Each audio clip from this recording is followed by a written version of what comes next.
Hi guys, my name is Amir Zendanam, and I'm the host of Liberty Rising on Network Radio, which is on the iHeartRadio network.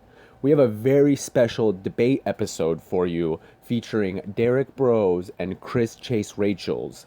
They're going to be debating the topic of whether a libertarian alliance with the right is a good idea or not. It is a very amazing episode, and you are definitely going to learn a lot by watching. Enjoy. I've been wanting to kind of get debate episodes in for a really long time now. And finally, I found a good enough topic to start with. I'm joined today by my friends, Chase Rachels and Derrick Broze, both amazing activists, have done so much. They're both authors who have wrote extensively about the philosophies of freedom. And what we've seen over the last year or so is that there are many splits within the liberty world.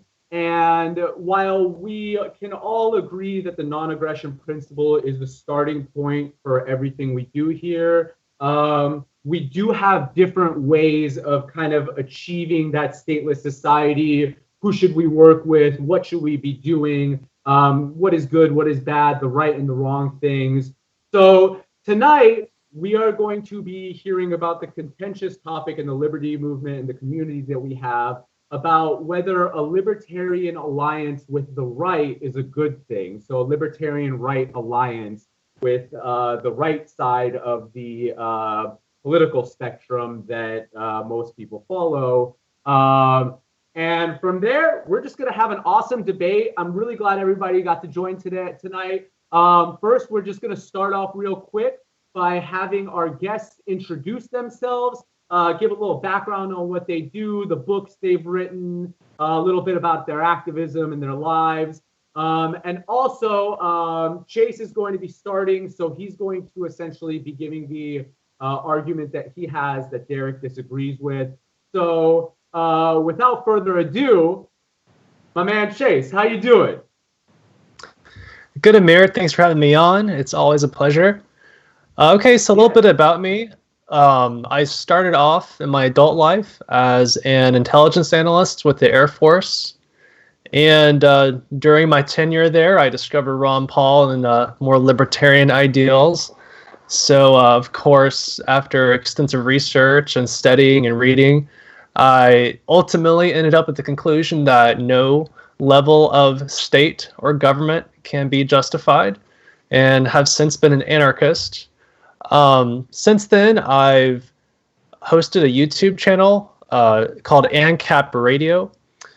You can find that at youtube.com/ANCAPChase. And here I just produce some videos regarding some common questions and concerns about anarcho-capitalism and voluntarism. I've also founded the Voluntarist Initiative. It's a peaceful parenting and voluntarist organization located in Western North Carolina, here in the Asheville area. It was originally meant to be both an activist and a community organization, but because most of the members are parents and stuff, I guess, there really isn't so much activism anymore. So it's more just a community of like-minded people. I'm also the author of A Spontaneous Order, The Capitalist Case for a Stateless Society. This is essentially an anarcho-capitalist manifesto.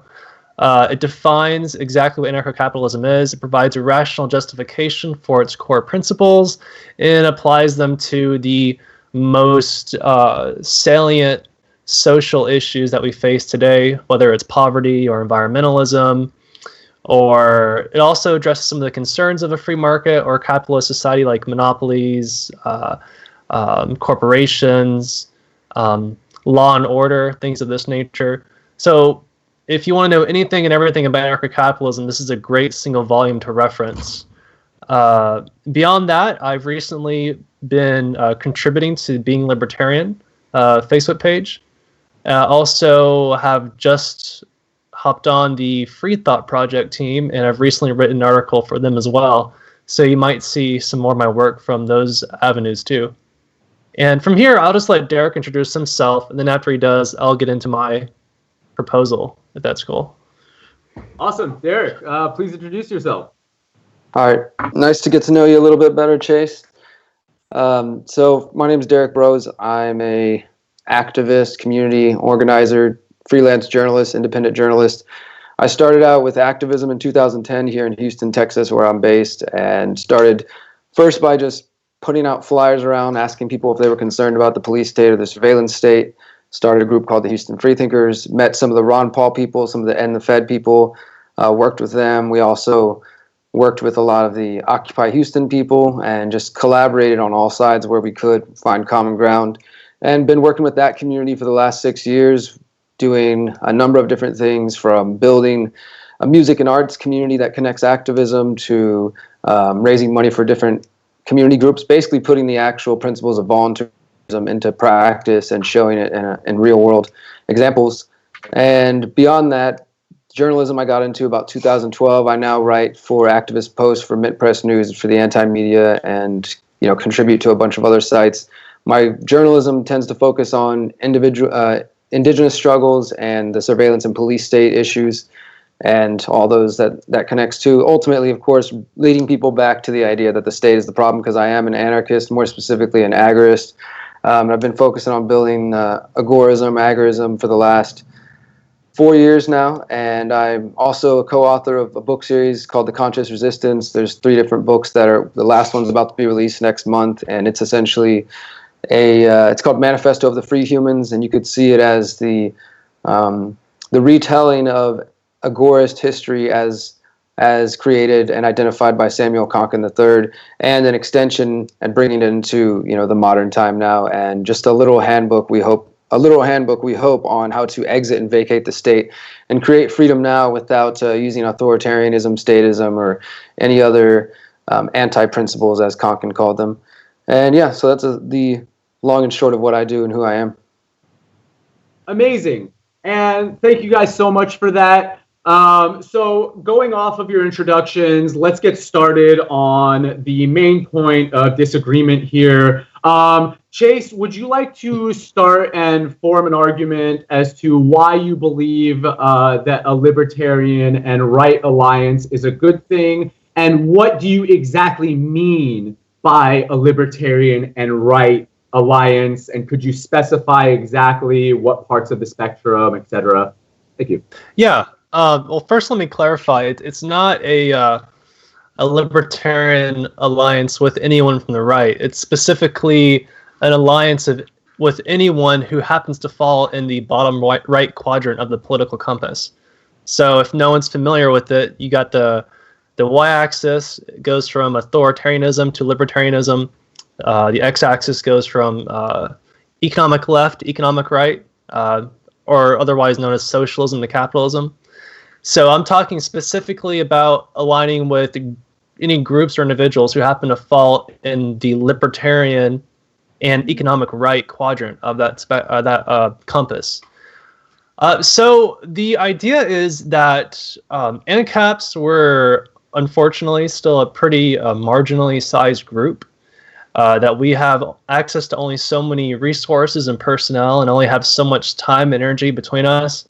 So in order to kind of take advantage of a greater economy of scale, division of labor, specialization, all that good stuff, I think it'd behoove us to form a sort of alliance with others in this bottom right quadrant in pursuit of the common causes of shrinking the state, disempowering the state first and foremost, but also thwarting the leftist culture, which oftentimes, in my opinion, kind of feeds into this state and its growth.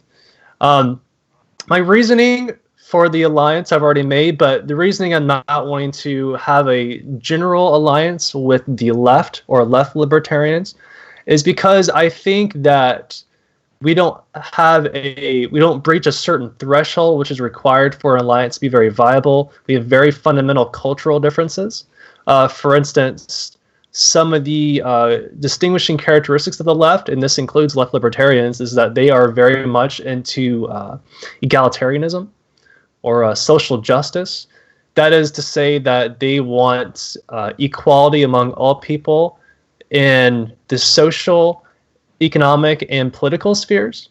Now, of course, from a strictly political sphere, we as right libertarians would agree that people should be equal insofar as they should have their private property rights, their bodies, and their external goods respected. But beyond this, we don't value any sort of other equality as a virtue in itself, whereas the left does. The left also tends to be for promoting a sort of multiculturalism. And I want to provide some definitions here so that we can really start off on the right foot. Multiculturalism is defined as the policy of maintaining a diversity of ethnic cultures within a community. And I even looked up ethnicity because for a long time I was guilty of conflating ethnicity with race or confusing it with race. But in fact, it's actually the fact or state of belonging to a social group that has a common national or cultural tradition. And in my opinion, I don't think multiculturalism is in itself a virtue.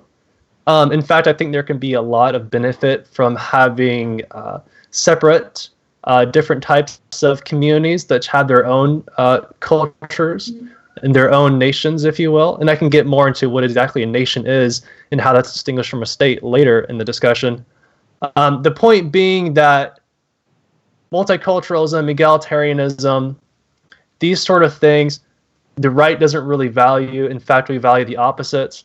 And finally, the left is very explicitly opposed to capitalism. And to be opposed to capitalism is also to be for infringements to private property, at least to some degree, since capitalism is simply the economic system where the private ownership of the means of production is recognized and respected. So due to all these factors, again, to get the benefits of division of labor, specialization, economies of scale, it's good to align ourselves with other people in this bottom right quadrant. And due to the irreconcilable cultural dispositions we have the left, I don't think it's a good idea to have a general alliance with them as well, though I can see us working on particular common causes as they arise. And that's all I have for my opening statement. Awesome. Thank you. Derrick, would you like to respond to that? Absolutely.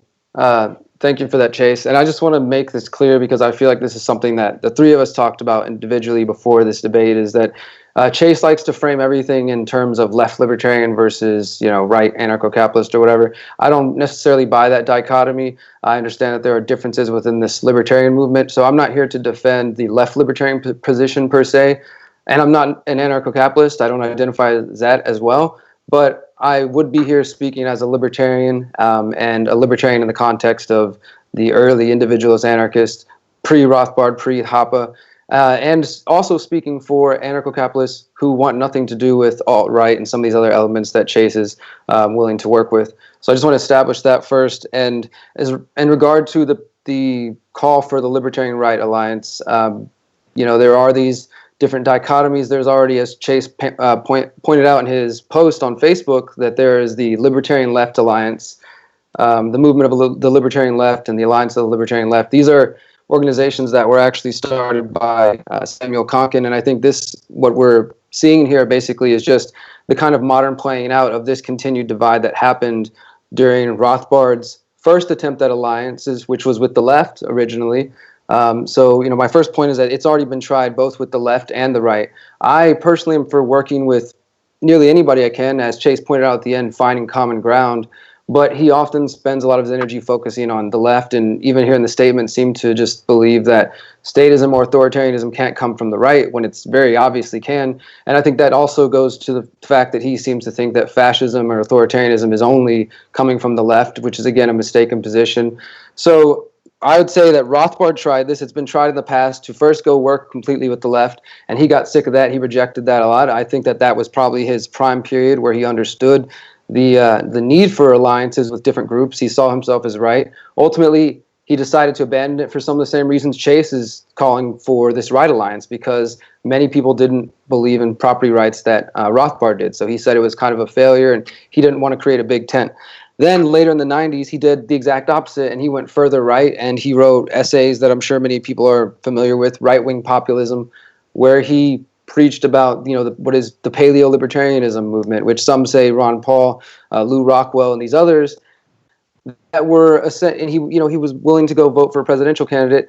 So this alliance, this attempt at that, has created nothing other than brought more statism. And some people say during Ron Paul's 2008, 2012 runs, he did what he had to do. He ran as a Republican because you can't run as a Libertarian and expect to win. So many of us came into that fold working with Republicans, trying to get them to pay attention to Ron Paul, knowing that some of these people were more conservative and statist than maybe some of us were. And I think what's happening now is that sort of status element that was awoken by part of Ron Paul's message, but apparently doesn't really understand liberty, if they're willing to, squash individual liberties and use the state. And they also call for this, this weird desire for, ethno-nations. And I just think that this has already been tried. It's been shown that it won't work by isolating and trying to focus on just one thing, thinking the left is the answer, that the right is going to be the answer. The position is a third path. It's the middle way. It's not left and it's not right. There's separation of spectrum within the movement. But overall, I believe we should remain principled and deciding to work with people that, also, it's already happening. Anarcho-capitalists and anarchists already work with people who are minarchists. We already do that. And to some degree, they already work with paleo-libertarians.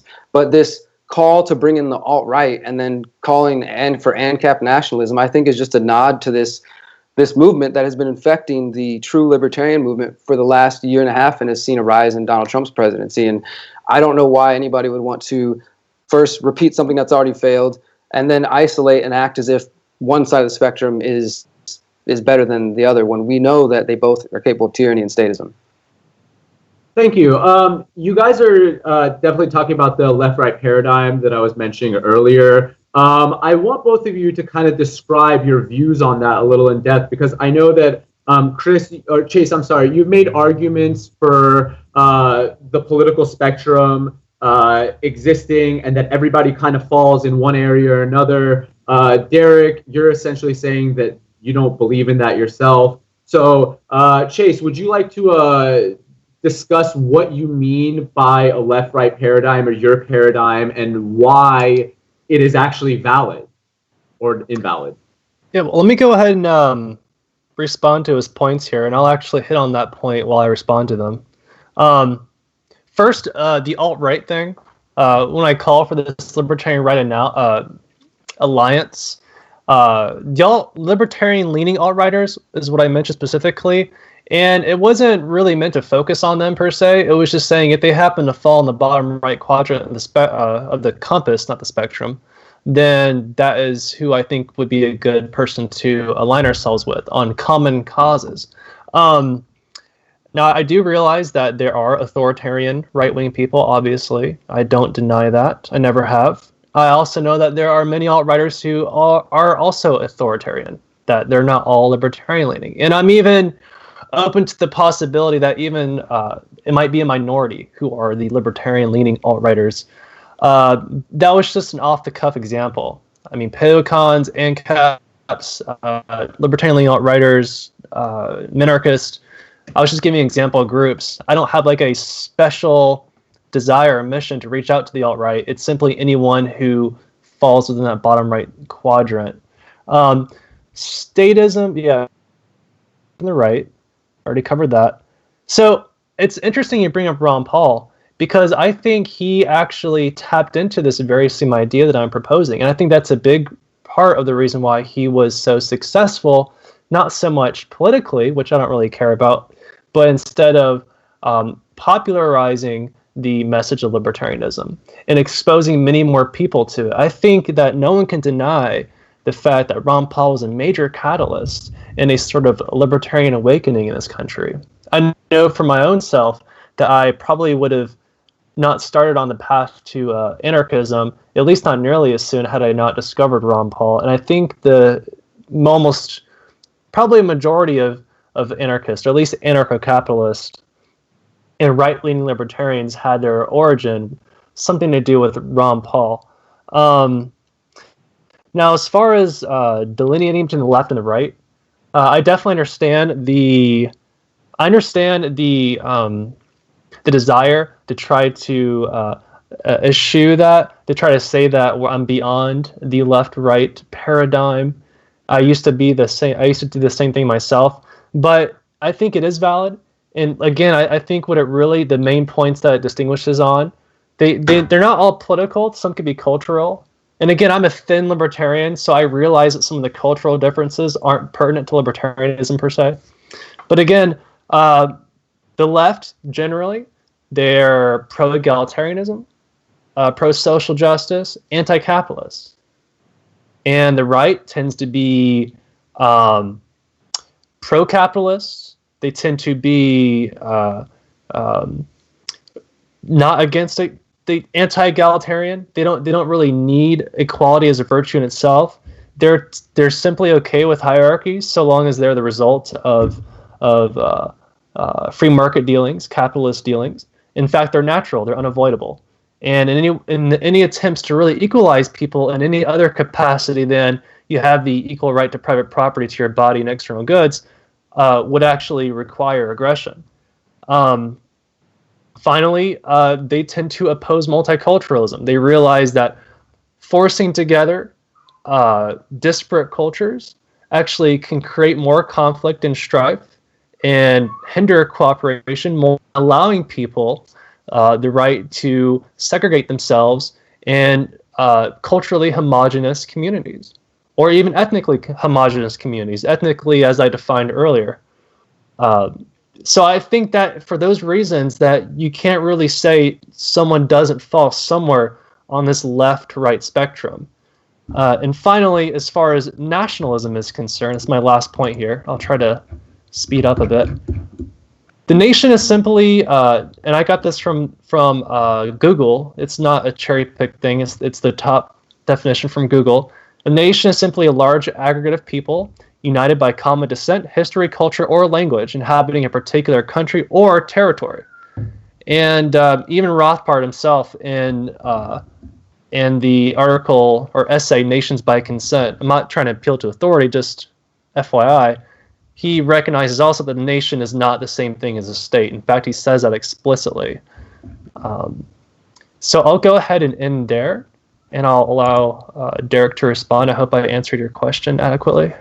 Thank you. That was great. Derrick, first, would you like to respond to the comment about the left-right paradigm and your view on that? And then we could shift into what Chase finished on with the nationalism and statism, and we'll kind of go from there. Yeah, sure.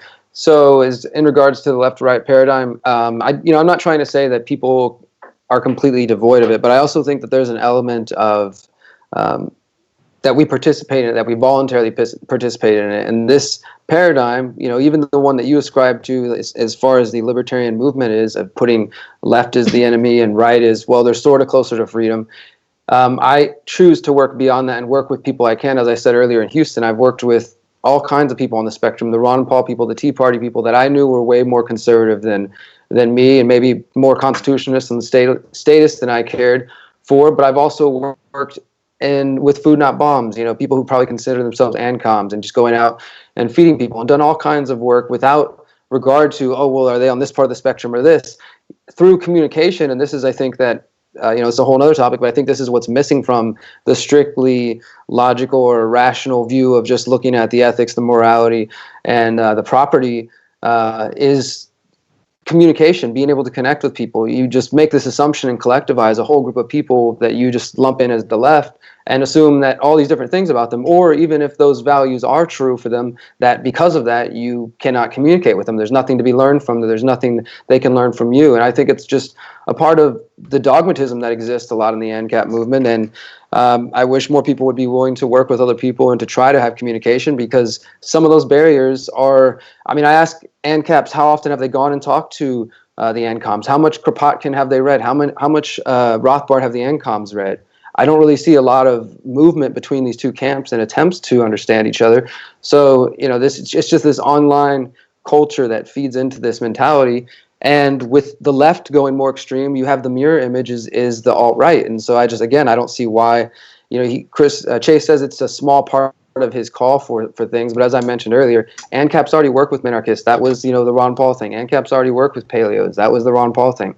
The alt-right is something completely different. That is, the two thought leaders, Richard Spencer and Vox Day, they call for crushing individual liberties. Richard Spencer says he wants something akin to the Roman Empire. This is nothing to do with liberty. And in fact, that movement believes that they are infecting libertarianism, not that you are reaching out to them. They see this as they're able to take people who are finally giving up on liberty and accepting reality, that just not enough people to understand it, and there's too many immigrants, and all these really bigoted views. And Chase, you've said online that you're fine with that, though. You're okay with working with people if they're racist. It doesn't mind, you don't mind. I personally do not want to associate. I'll use my freedom to disassociate with people who have ugly views like that, whether or not I think it's logical or not. I mean, it just doesn't. It's not the kind of people I want to associate with. So I think that, I know I kind of got off point, but as far as the left-right spectrum goes, mainstream politics says Democrat to Republican, and they have this liberal to conservative. We know that that's not necessarily true, and I think it's more authoritarianism to anarchism or to freedom, and there's spectrum within there. But the way Chase tries to place it, he has this lower right quadrant, and again, this seems to, I know there's a box, I think, that says authoritarian right, but it seems pretty light, and it seems like he focuses again on that's the left-right paradigm I'm talking about, being caught in this mentality that it's only the opposite side that you identify with that seems to have horrible ideas, when history has shown fascism and tyranny from left and right, despite what Chase argues for.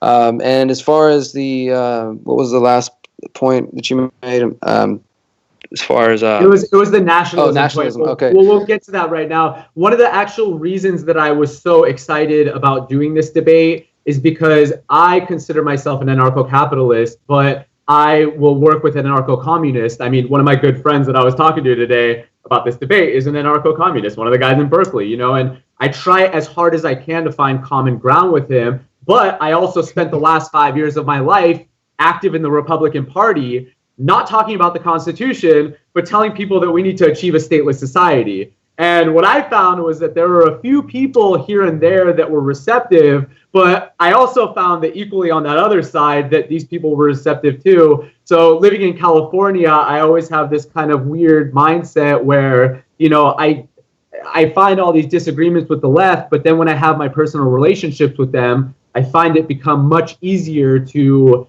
show them why, private property is legitimate, or the non-aggression principle and self-ownership are legitimate ideas. So I wanted to kind of go off from that in just talking about nationalism. And one of the questions I had, because like I'm saying, I'm kind of in the middle of both of you two right now, and that I agree with what Derrick is saying. I agree with what Chase is saying.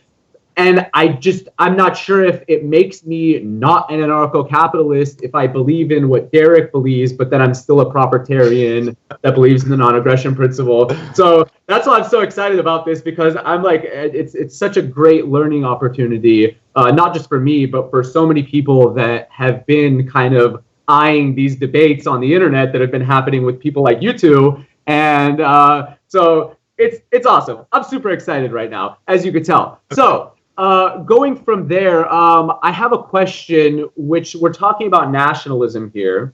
And my question is, Chase kind of started touching on that. My question is, what is your definition of nationalism? And is it compatible with a stateless society? And if so, how? So Chase, if you would like to start with that. Well, I'll get to that, but allow me first to address some of Derrick's points. Well, Awesome. First, I guess I'll address yours. Whether you agree with me or Derrick right now, it's not going to impact your disposition as an ANCAP. We're just talking about tactics right now, not philosophical, political principles. So don't worry about losing your bona fide ANCAP card. Now, as far as Derrick mentioned something about not being willing or able to communicate or learn from the left, this might be true for some people on the right or the libertarian right. It's not true for me personally. I can't count the number of debates and conversations and discussions I've had with leftists, specifically left libertarians. I definitely have learned from them. In fact, I tend to like some of Roger Long's work, and he identifies as a left libertarian. He's has some articles that I enjoy. I've also critiqued several articles that left libertarians have written, and to critique them, I go line by line, quote it, examine it, critique it, identify where we're common, identify where we separate. So I'm definitely familiar with the leftist philosophy and where they're coming from, especially the left libertarians. So this isn't a position of ignorance that I have right here. Also, an alliance isn't a personal relationship. Now, I might be willing to work with, let's say, a libertarian-leaning alt-righter for the sake of shrinking the state, disempowering the state, or thwarting the left, but it doesn't mean that I'm going to invite this guy to dinner or whatever, right? I don't usually befriend people who are very bigoted, if I should say. Though, I think it's important to mention that while we're on the topic of alt-right, let me go ahead and just actually identify what are some of the actual principles of the alt-right, as talked about by Vox Day. Let's stay on Derek topic has real also quick, and then we'll get to mentioned and agreed that he's one of the thought leaders. Right. They are explicitly. Okay, we'll get to I'll say that for later. That's fine. Right? Yeah. We'll save that. We'll flow into that. But if you could answer right. going into the question that I had, because from there, I'd like to take us into a discussion on the alt-right as well. That's fine. Okay, one last thing. Derek mentioned something about fascism and stuff. Yeah, fascism is authoritarian right, and I oppose it accordingly. So again, nationalism. What nationalism is, we've already defined what the nation is. So what nationalism is, and this isn't my definition, this is Webster. So I'm not sitting here just creating my own arbitrary definitions here. It's exalting one nation above all others and placing primary emphasis on promotion of its culture and interest as opposed to those of other nations. So this absolutely does not entail a state. You could have a so-called a nation of Jews, let's say. The Jews can have their own covenant community where it's predominantly Jewish, and of course no one's going to fault them for wanting to place the interest of their fellow Jews above everyone else. I'm sure Derek, as an agorist, tends to go to his agorist friends for different products and services he needs prior to going to other people, because he's exalting his people who he identifies with. He's exalting their interest above what he considers to be outsiders to some degree. So no, there's absolutely nothing wrong with this sort of nationalism, or nothing anti-libertarian about it. And I think it would do us well to finally recognize the difference between, let's say, nationalism and its sort of ideas of racial supremacy. For instance, if you're an Asian guy, you might prefer to live in Chinatown or whatever, and you might hold your fellow Asian people, their interest above others, but it doesn't necessarily mean that you think the Asian race is supreme or generally better than other races. So too for black people, or so too for Jews or Christians or Muslims or whatever. It doesn't mean you think you're supreme per se, or that you're inherently or naturally supreme. It's just you have an in-group, and there's nothing anti-libertarian about that. Hope that answers your question. Awesome, thank you. Derek, if you want, you could respond, but I would also like you to answer the same question, which is, what is your definition of nationalism, and is it compatible with a stateless society? Sure. So I won't really argue against the definition that Chase used, because he's pulling it from a dictionary, and many individualist anarchists, Spooner and Tucker, both recognize the difference between the state and the nation. So I'm not really arguing that point, and I'm definitely not arguing against individuals' freedom to associate with whoever they choose in a stateless society. And as he said, this would include all kinds of different communities of people that would choose to come together for different reasons, some of them cultural, some of them because they like people with the same skin color as them. I don't know, but those are their preferences, and they could choose to do that.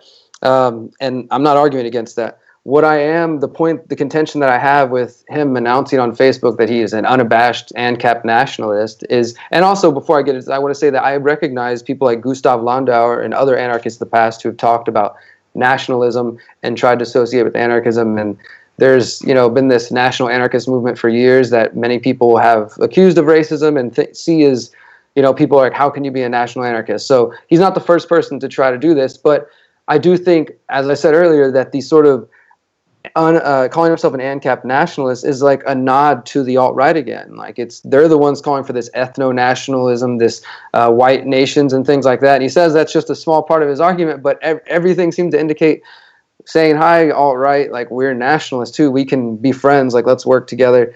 And what I think really is he's trying to say these covenant communities could also be known as nations, but that just seems to be a semantic argument because you just call it a community. There's no reason to call what is a community a small group of people if he's not talking about, a nation state built. He's talking about a group of people having some cultural tradition or, whether that's they believe in private property or they're all white and they happen to believe in private property or black or whatever, having that, well, that's a community. It's not a nation in the sense that most people think of it. So he's picking a part of the definition and trying to just make it fit this wording and this phrasing.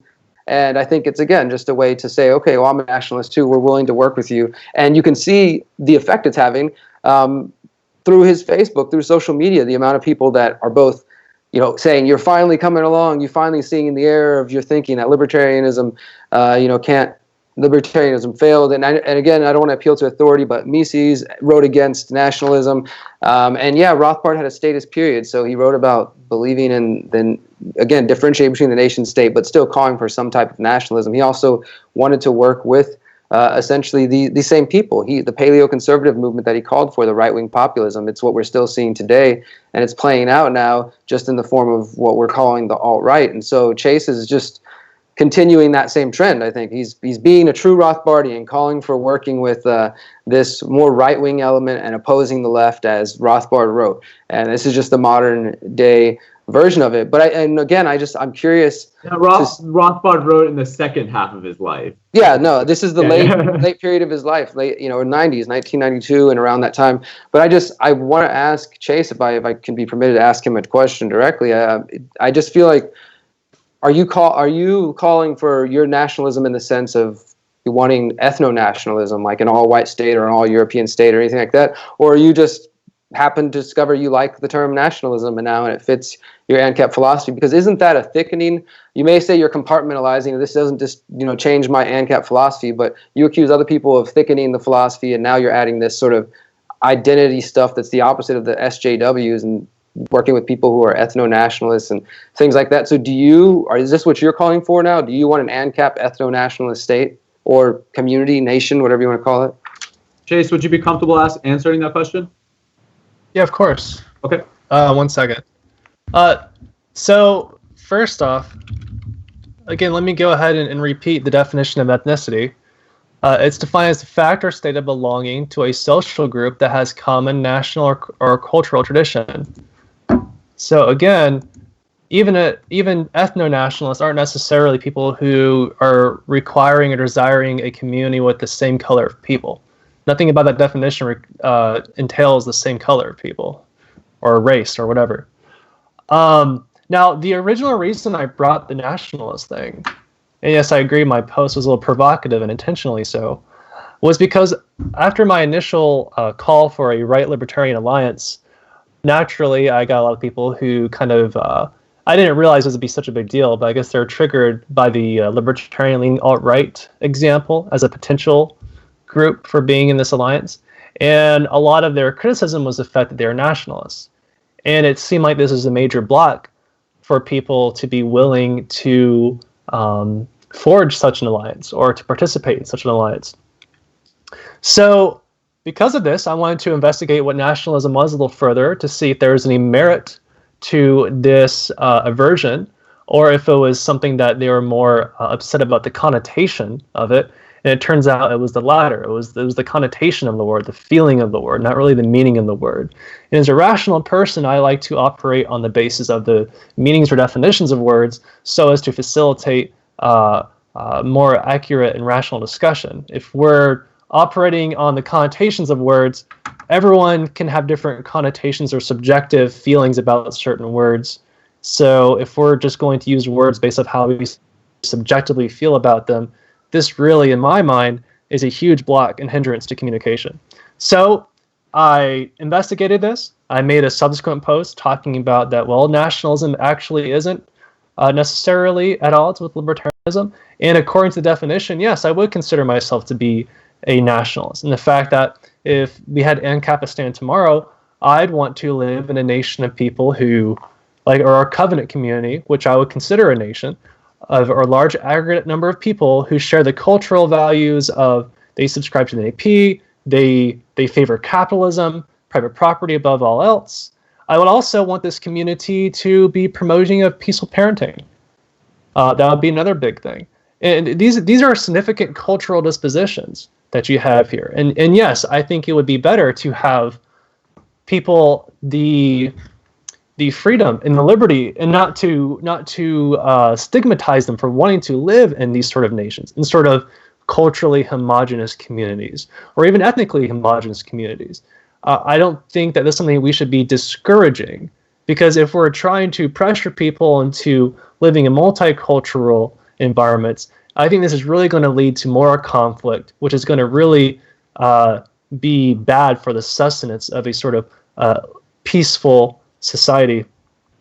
Finally, you mentioned something about thickening. No, I'm certainly not thickening my position of libertarianism in my mind is only about private property, non-aggression principle, and any derivatives thereof. My stance for nationalism or for these covenant communities, this is a preference I hold, but it's distinct from my libertarian disposition.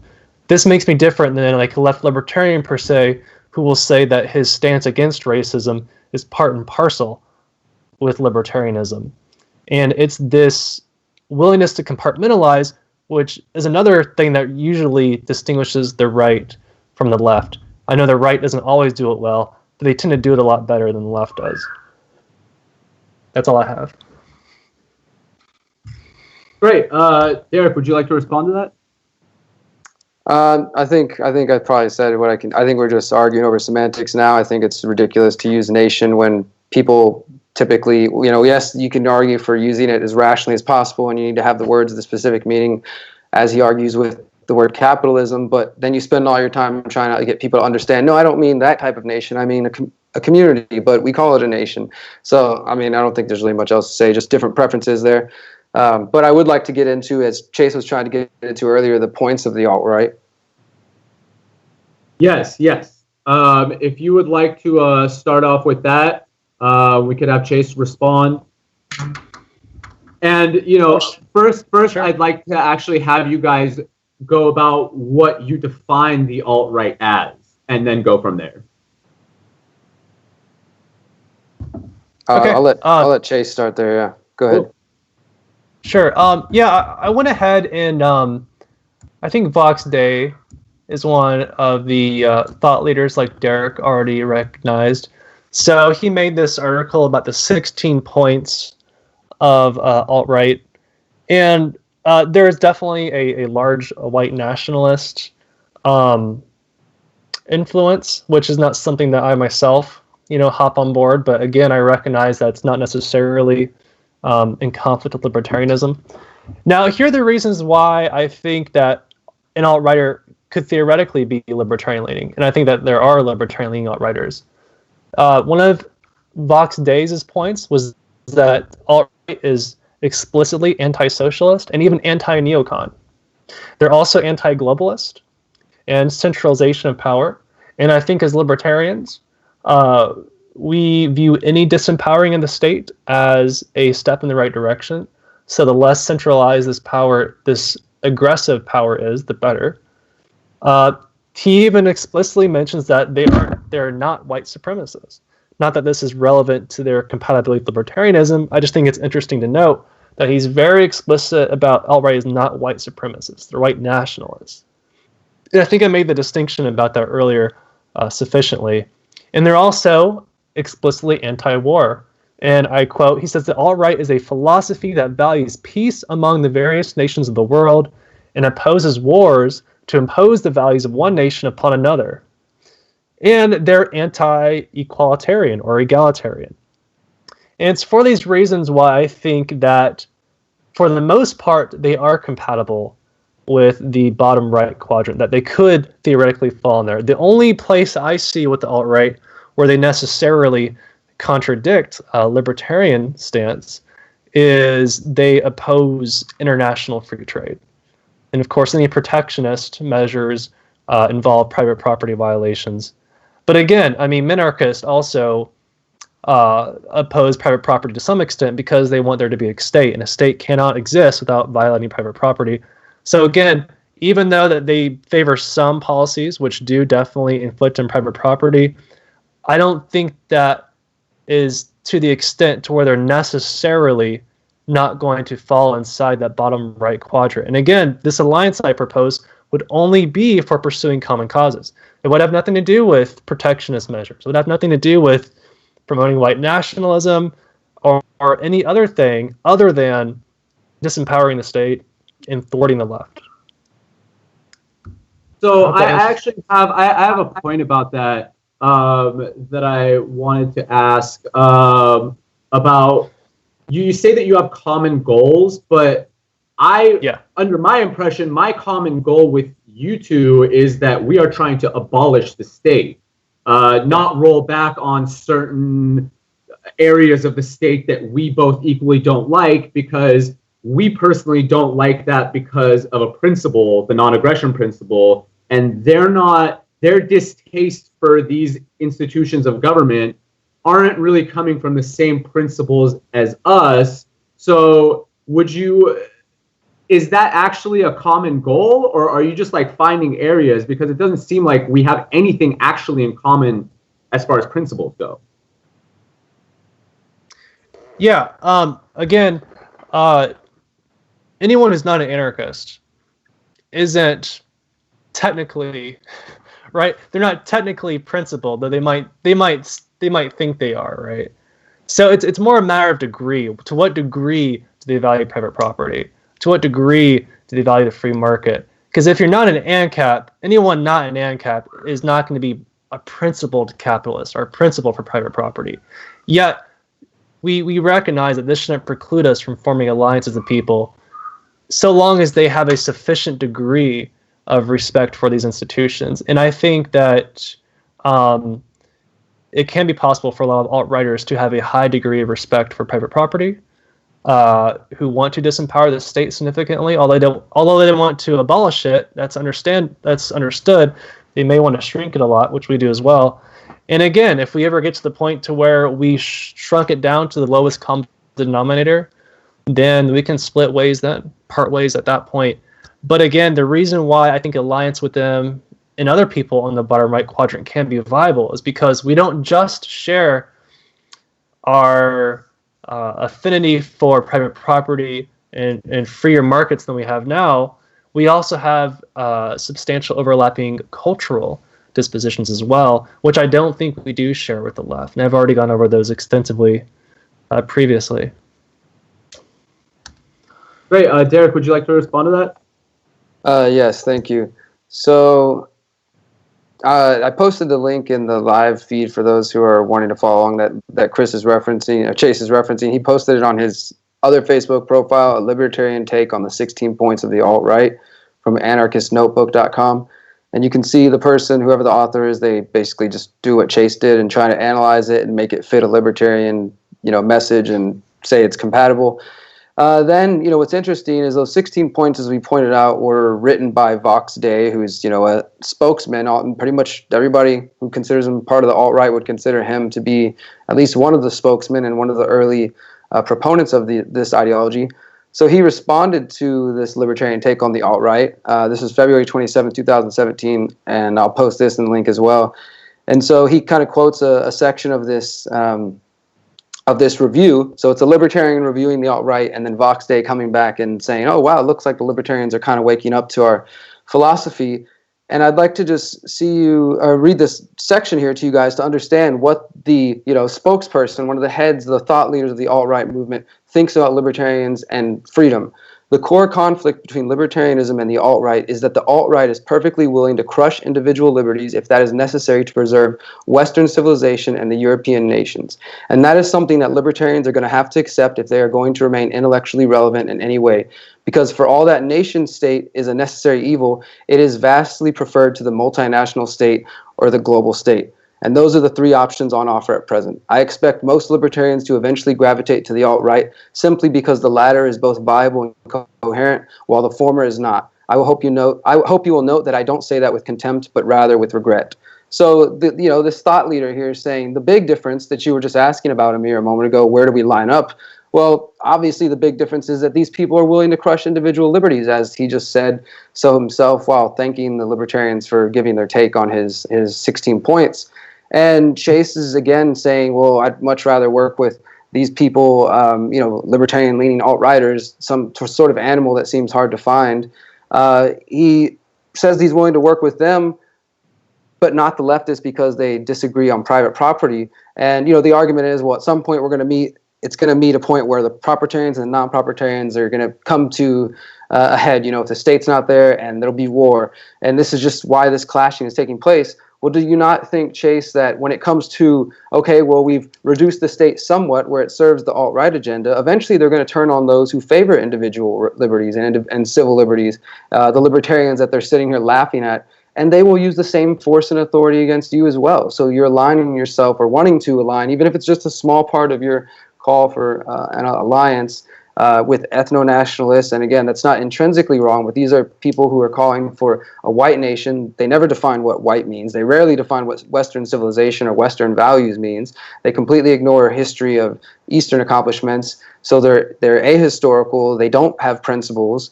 And they are stating that they're willing to crush individual liberties. And these are the kind of people that you want to work with. I just don't really understand. Chris, would you like to respond to that? Sorry. Yeah. Well, I think I would like to give Vox Day props for making it explicitly known what is entailed about being a statist. What you just talked about their willingness to crush individual liberties for certain ends they view as higher, as well as the potential for whenever the state is shrunk down to a size that they're comfortable with, that they could turn upon us. Well, all of these concerns and risks are also inherent with minarchists. Minarchists also want to override individual liberties, whether if it's to fund a police force or a military or a court system or taxes. So I mean that's not a difference that's unique to the alt-right. That's not also shared by minarchists. Same thing with the potential for them to use force against us whenever it suits them. I mean, if a minarchist is in power and we have a minarchy state, and ANCAPs don't want to pay taxes, well, guess what's going to happen? They're going to use force against us. But again, that doesn't mean that we can't form a meaningful and a viable alliance in the interim. Absolutely not. And whenever we get to that sort of common denominator shrinkage of the state, then we can dissolve the alliance accordingly. It would no longer have any purpose. And for the very reasons that you yourself just addressed. Yeah, I think I covered all the points there. Anything else I didn't cover? It's a little different to align with minarchists who want to vote for something locally than people who say they're willing to crush individual liberties. There's quite a bit of difference, I think. Yeah, one's more honest. I have a point that I'd kind of like both of you guys to discuss for a little, is that all statists on all parts of this political spectrum that Chase was talking about originally do believe in crushing individual liberty in one way or another. We know that anytime we work with somebody who believes in the institution of government in any way, shape, or form, that they are going to crush individual liberty, as you guys were just saying with the minarchist. So wouldn't it be, in my mindset, I'm wondering, okay, so if everybody's crushing individual liberty, then why shouldn't I go to that part of the left or that part of the left to find those places where they don't actually crush individual liberty and work on those areas? And why should we stay solely to the right? If I could kind of like say porn or drugs or something, porn, that's something that the alt-right wants to outlaw, but then I could go to the left and maybe work with somebody with freeing the porn market or something. Do you guys have a response to that? Who do you want to go first? Derek? Do you care who goes first? No. Anybody who wants. Okay, I guess I'll go ahead. From what I gather from what you're asking, you're saying, why work with someone who's any degree of a statist on the right side, even if they are in the libertarian quadrant? Why would you rather work with them than someone who's completely anarchist on the left side? Is that what you're trying to get at? I'm trying to say, if we're talking about the people on this bottom right side crushing individual liberty, but then you go here, here, and they're still crushing individual liberty. They're just doing it all in different ways.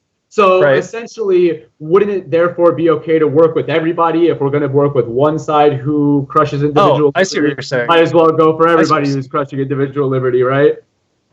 Yeah, I get what you're saying. Well, I think Derrick would actually agree with me on this point. For the very reason that he doesn't want to align with the alt-right, which is that for a general alliance, and I'm not talking about just working together on a particular common cause, like when he went out there with the Tea Partiers or Food for Bombs. I'm talking about like a general alliance where you're sharing resources, synergizing efforts, promoting each other's stuff, things to where you're investing in each other, right? I'm not going to invest in an anarcho-capitalist enterprise or media site, for instance, even if I happen to attend one of their anti-war rallies, for instance. Like, that to me is the difference between like an alliance and merely a temporary working together on a particular cause. So to answer the difference between an alliance and a coalition, would that be a better description? Since an alliance would kind of reference friendship, a coalition would just be a couple sides working together. You don't really have to. More like an acquaintance, I guess, or like a associate, if you will. So to answer your question, though, is you're asking about why shouldn't we work with everyone? Okay, so to me, for there to be a viable alliance, there's going to have to be a certain threshold of overlap in culture and values. And that's why I don't think, for instance, as an ANCAP, it wouldn't be very fruitful to attempt to form an alliance with the statist communist. I mean, you might be able to dig hard enough and find one or two common areas, right? In fact, Hoppe did a great essay on the Marxist class analysis and showed how there's a lot of commonality between us and them in the class analysis. But again, just because you might have a couple things in common doesn't mean an alliance would be fruitful if you don't have a certain threshold of culture and values. And again, this is arbitrary. I'm admitting it. It's arbitrary. But to me, that threshold is confined to the bottom right quadrant for an alliance to be available or to be viable. Because I think that a lot of the values and the culture on the left is just ultimately irreconcilable with the ends of those in the libertarian right. And I don't even really recognize the possibility of a anarchist leftist type of society, because I know it requires, to be a socialist economy or having a leftist legal system, it's going to require to some degree an infringement of private property and capitalism. And that can't be done without aggression in a systematic scale or a state. So I really think that even the idea of a libertarian left is a bit of a misnomer in itself. Derrick, would you like to respond? Sure. You know, there's one of the big areas where I disagree with Chase and a lot of American libertarians, as I like to call them, because there's not, they use the term libertarian, and I think a lot of the audience probably does this as well, just ignorantly, with that, not with any ill will, but just not knowing the history of the word, that libertarianism predates Rothbard, surprise, and the definition that most people, the American libertarians, use is the ANCAP view, but it's often used by some people interchangeably, and I think that's a mistake, because a lot of the world views libertarian in the sense of wanting liberty and things like that, and also I believe with anti-authoritarianism, anti-statism, and a stateless society, but there's just some differences in the way it's used. Other than that, I still don't understand, the question as far as, yes, certain people, everyone's using the force of the state to a certain degree, the minarchists in some way, but it's definitely a pretty big jump from somebody who says the libertarians are going to have to accept that we have to crush individual liberties, and that's in this lower right quadrant that Chase is talking about. That's, he didn't disavow that just a moment ago. He's repeated he's only exclusive to this lower right quadrant.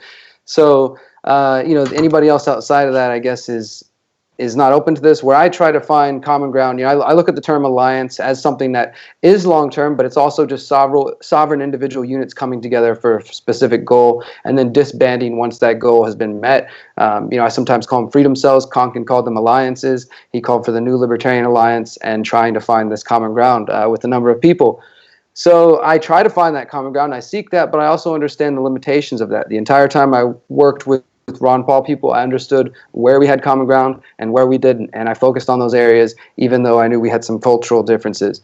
And now, though, we're dealing not with just maybe some folks who are a little more conservative or Christian or, think people who use drugs are bad people, but people who are conservative and their tradition is something about Western civilization and ethno-nationalism and a willingness to crush individual liberties to attain that, and jokes about helicopter rides that everybody promises are just ironic, just memes and just silly things like this.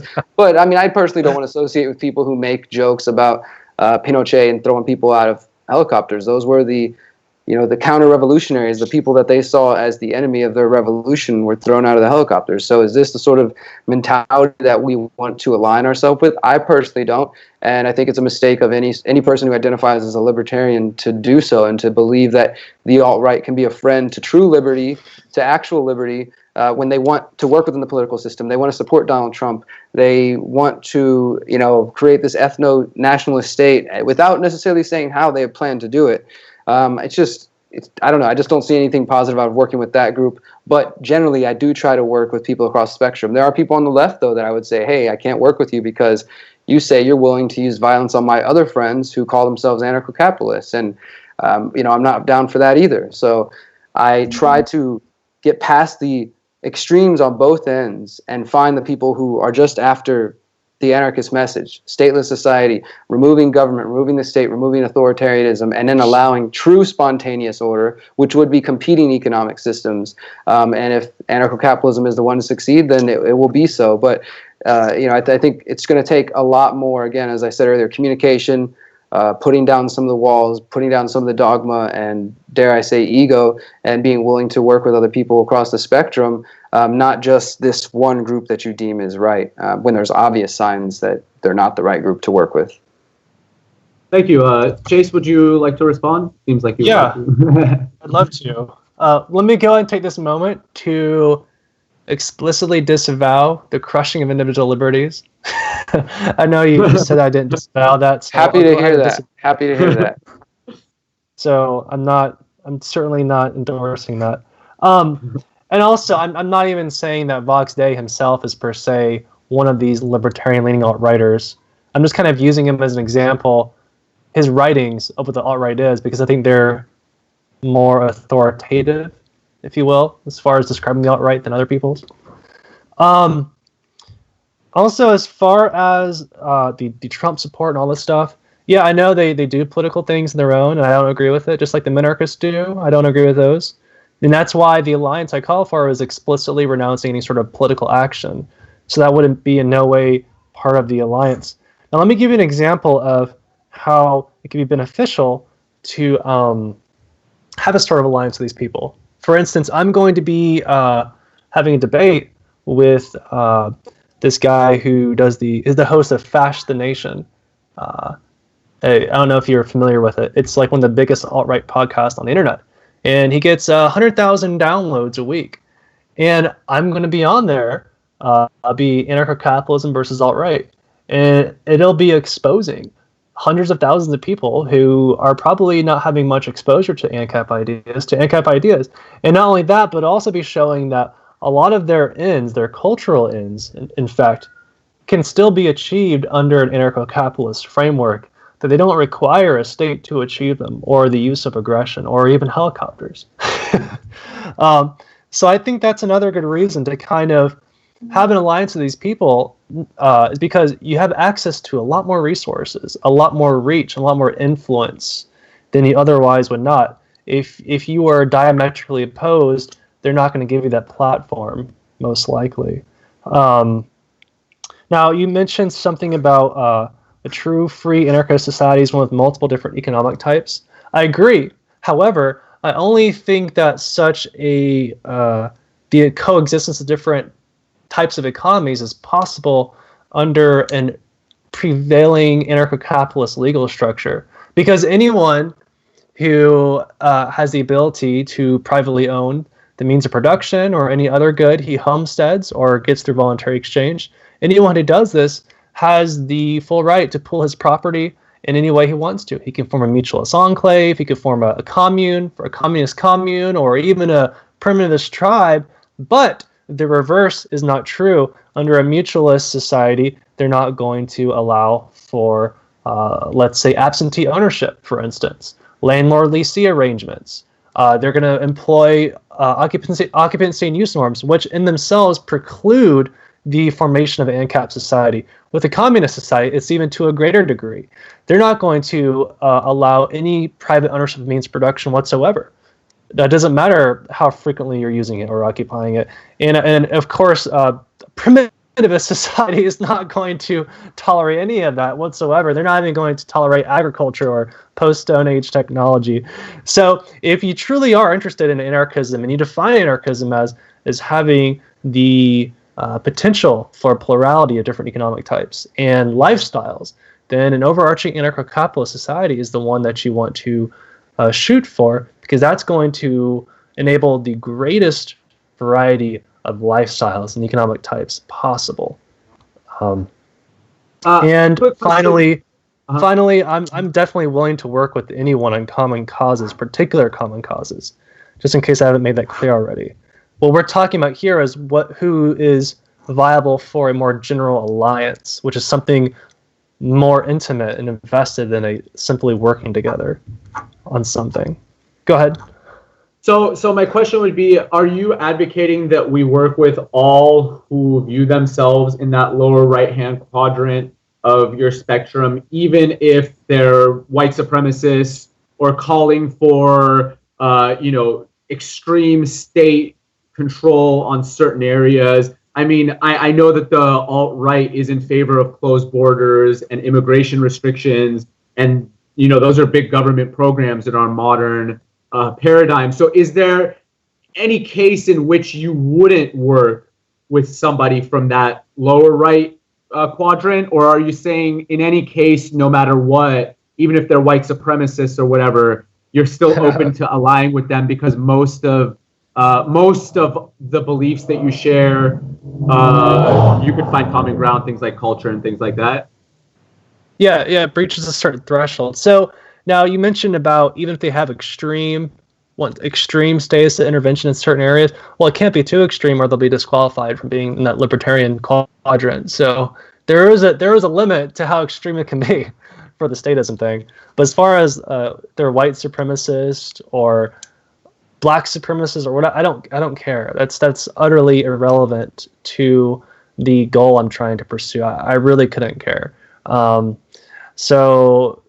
I'm saying if the people, like you're working in an alliance with somebody, they say they believe in private property, but they say they also believe that what Richard Spencer says, he says that I want to have a white only state. And then when he's asked, would you do that by force? He said, yes. So the question is, would you be willing to work with somebody like Richard Spencer, or would you be disavowing somebody that goes that far and that deep into their kind of like stated program? If he's saying that he wants to actualize or manifest a white-only nation via the state, that's going to require a level of statism and intervention that disqualifies them from being in that libertarian quadrant, in my opinion. That's going to be a lot of murder, a high degree of private property violations. So I don't think that's... So no, I wouldn't work with them because they wouldn't be in the bottom right quadrant to begin with if they wanted to do that. And the point I'm trying to make with that is Richard Spencer being kind of like one of the main figures in the alt-right movement. And, at ISFLC, they asked him, they're like, well, would you do that voluntarily or by force? And he said specifically, I will do it by force, or I would want it done by force. So he's an authoritarian then. He's in the authoritarian wing. Right. So then my argument would be, I'm just trying to understand, wouldn't alt-right then be more into that authoritarian spectrum because they believe in, restricting immigration? And in my mind, that's a equal threat to private property, which is restricting the free flow of innocent human beings. So just kind of want you to clarify on that. Like, where would you disavow? Because you're saying that you want to work with the alt-right, but I'm kind of basing a lot of my belief on the alt-right of what Richard Spencer is saying, which is white nationalist state by force. And if that's a representation of the alt-right, then, you know, same with like we see people like Chris Cantwell, et cetera. These people are all calling for a state at this point. Sure. Well, there's certainly let me be very clear. There certainly are authoritarian alt-righters, and they might even be, most of them are that way. I don't know the relative size of the authoritarians versus libertarian leaning ones, but it does seem to be the case that the majority of them are authoritarian leaning. Now, I think it's something categorically different if we're talking about deporting every non-white person who currently lives here and ripping them from their homes and their families, or even killing them if they resist. I think that's something wholly different than when we're discussing immigration restrictions. I think the former requires a lot more statist intervention necessarily than the latter might. So if they're just for certain immigration restrictions, I'd have to look at exactly what restrictions they're proposing and on what grounds. But theoretically, yes, I could see working with someone. Do you know anybody in the alt-right who doesn't believe in those immigration restrictions? Because I was under the impression that that's one of their main points would be... Yeah, no, they all do. They all do. I'm just saying that someone being for immigration restrictions doesn't necessarily preclude them from being in that bottom right quadrant, depending on to what the nature of them, like how restrictive are they? What are they restricting on what grounds? You have to get into the details to determine whether or not it's so restricted that it's authoritarian, or if it's restrictive but not so much that it's in that authoritarian section. It depends on the actual details. Like, for instance, I know a lot of ANCAPs who would be okay with the state restricting the immigration of or people with unrehabilitated aggressive criminals. I don't think that type of restriction itself would disqualify someone from being in the bottom right quadrant. But maybe saying only white people are allowed to immigrate here and they have to, I don't know, wear a MAGA cap or I don't know, something arbitrary and ridiculous like that. That would obviously be a lot more far-reaching and a lot more authoritarian and a lot more arbitrary. So, yeah. Awesome. Thanks for clarifying, bro. Derrick, do you want to respond to those points at all? I think it's a sad day if the libertarian movement is debating degrees of authoritarianism with their allies and the amount of authoritarianism they're willing to accept and work with. It seems pretty distant from the reason I first came across the message of liberty and specifically anarchism. I just think that there's a failed effort here and a failed strategy to try to align with these people. And you kind of pointed out, Amir, it seems to be a lacking in these libertarian beliefs. And Chase seems to be, again, ignorant to the fact that we already have this under the current border plan that's being implemented and pushed by the alt-right and supported by Trump. We have people being stripped out of their homes, and we have people domestically who are domestic citizens, not immigrants, also being affected now and questioned for their papers, please. So these sort of mentalities... Muhammad Ali's son was stopped at the airport. So it's already happening to this degree, and it's being driven. I'm sure the comments are already saying, like, oh, well, what happens when the immigrants come flood in here, or the Mexicans from over the border? It's being driven by fear and angry, bigoted stuff. I listened to, an interview between Richard Spencer and a former libertarian discussing the whole Jeffrey Tucker incident. And when I listen to what he says that he hates the media. They hate the politicians. They hate this. And they kind of like Trump because he makes them feel good when he's up there talking shit to these people. And it's just, this view is being driven, I say, by anger, by hate, and by fear, and people's fears are being manipulated and buying into this mentality. I don't see how the alt-right could obtain or create their national state, which again still has not been defined what Western civilization, Western values, or white means, and without enlisting some form of the state. Also, it's a huge mistake to assume that everybody on the left wants a state. There are anarcho-communists who follow, Kropotkin's theories and are not calling for a state. There are obviously statists on the left and there's statists on the right, but you're rather working with the people who have degrees of authoritarianism rather than people who maybe a little bit more left and they believe in some different economic schools than you do, but they don't want a state and they don't want to use force to achieve their goals. That is where I would focus my energy. Hey, let's find other anarchists who already understand the state's an issue. Maybe we have different definitions of capitalism or some semantic things, but generally we can work together, not people who have degrees of authoritarianism. I think it's just, there's definitely more valuable targets on the right that are already kind of being worked with. I personally, as an agorist, I try not to work with many statists at all, at least on issues that involve government, but community-wise, I work together with them regardless of politics. But for me, I try to remain principled, and that means agorist activity. That leaves me limited with working with certain people and propagating the message. I'm not going to, dilute the principle of this message, which is about the beauty of humanity and wanting everybody to recognize their sovereignty and their individual power in order to create a world where that's valued. It's not about division and buying to ethno this or just these ideas that are about separation. While people are free to do that, we're also free to call out these bigoted bad ideas as well. And I think that's just what I'm trying to take a stand here. Great, Chris, or Chase, sorry. I got so used to calling you Chris from seeing your name that I just call you Chris all the time. Chase. It's okay. Okay. So I want to reiterate again, because it seems like this is not being totally absorbed for whatever reason. I'm specifically discussing tactics here. I'm not saying these people are bona fide libertarians by any stretch. I am saying that some of them might fall in that bottom right quadrant. They might lean closer to the libertarian end than the authoritarian end. That doesn't mean that I think they're libertarians or that we should even consider them as such per se. So again, this is specifically and strictly about tactics. Obviously, these people aren't ANCAPs or libertarians in my estimation, as a general descriptor.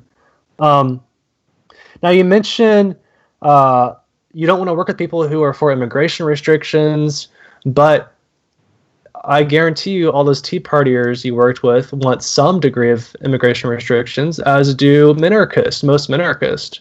Almost anyone who's any degree of status whatsoever wants to have a border. And a border doesn't mean anything. There's no point of having a border if it's going to be completely open and indiscriminate immigration policy regarding it.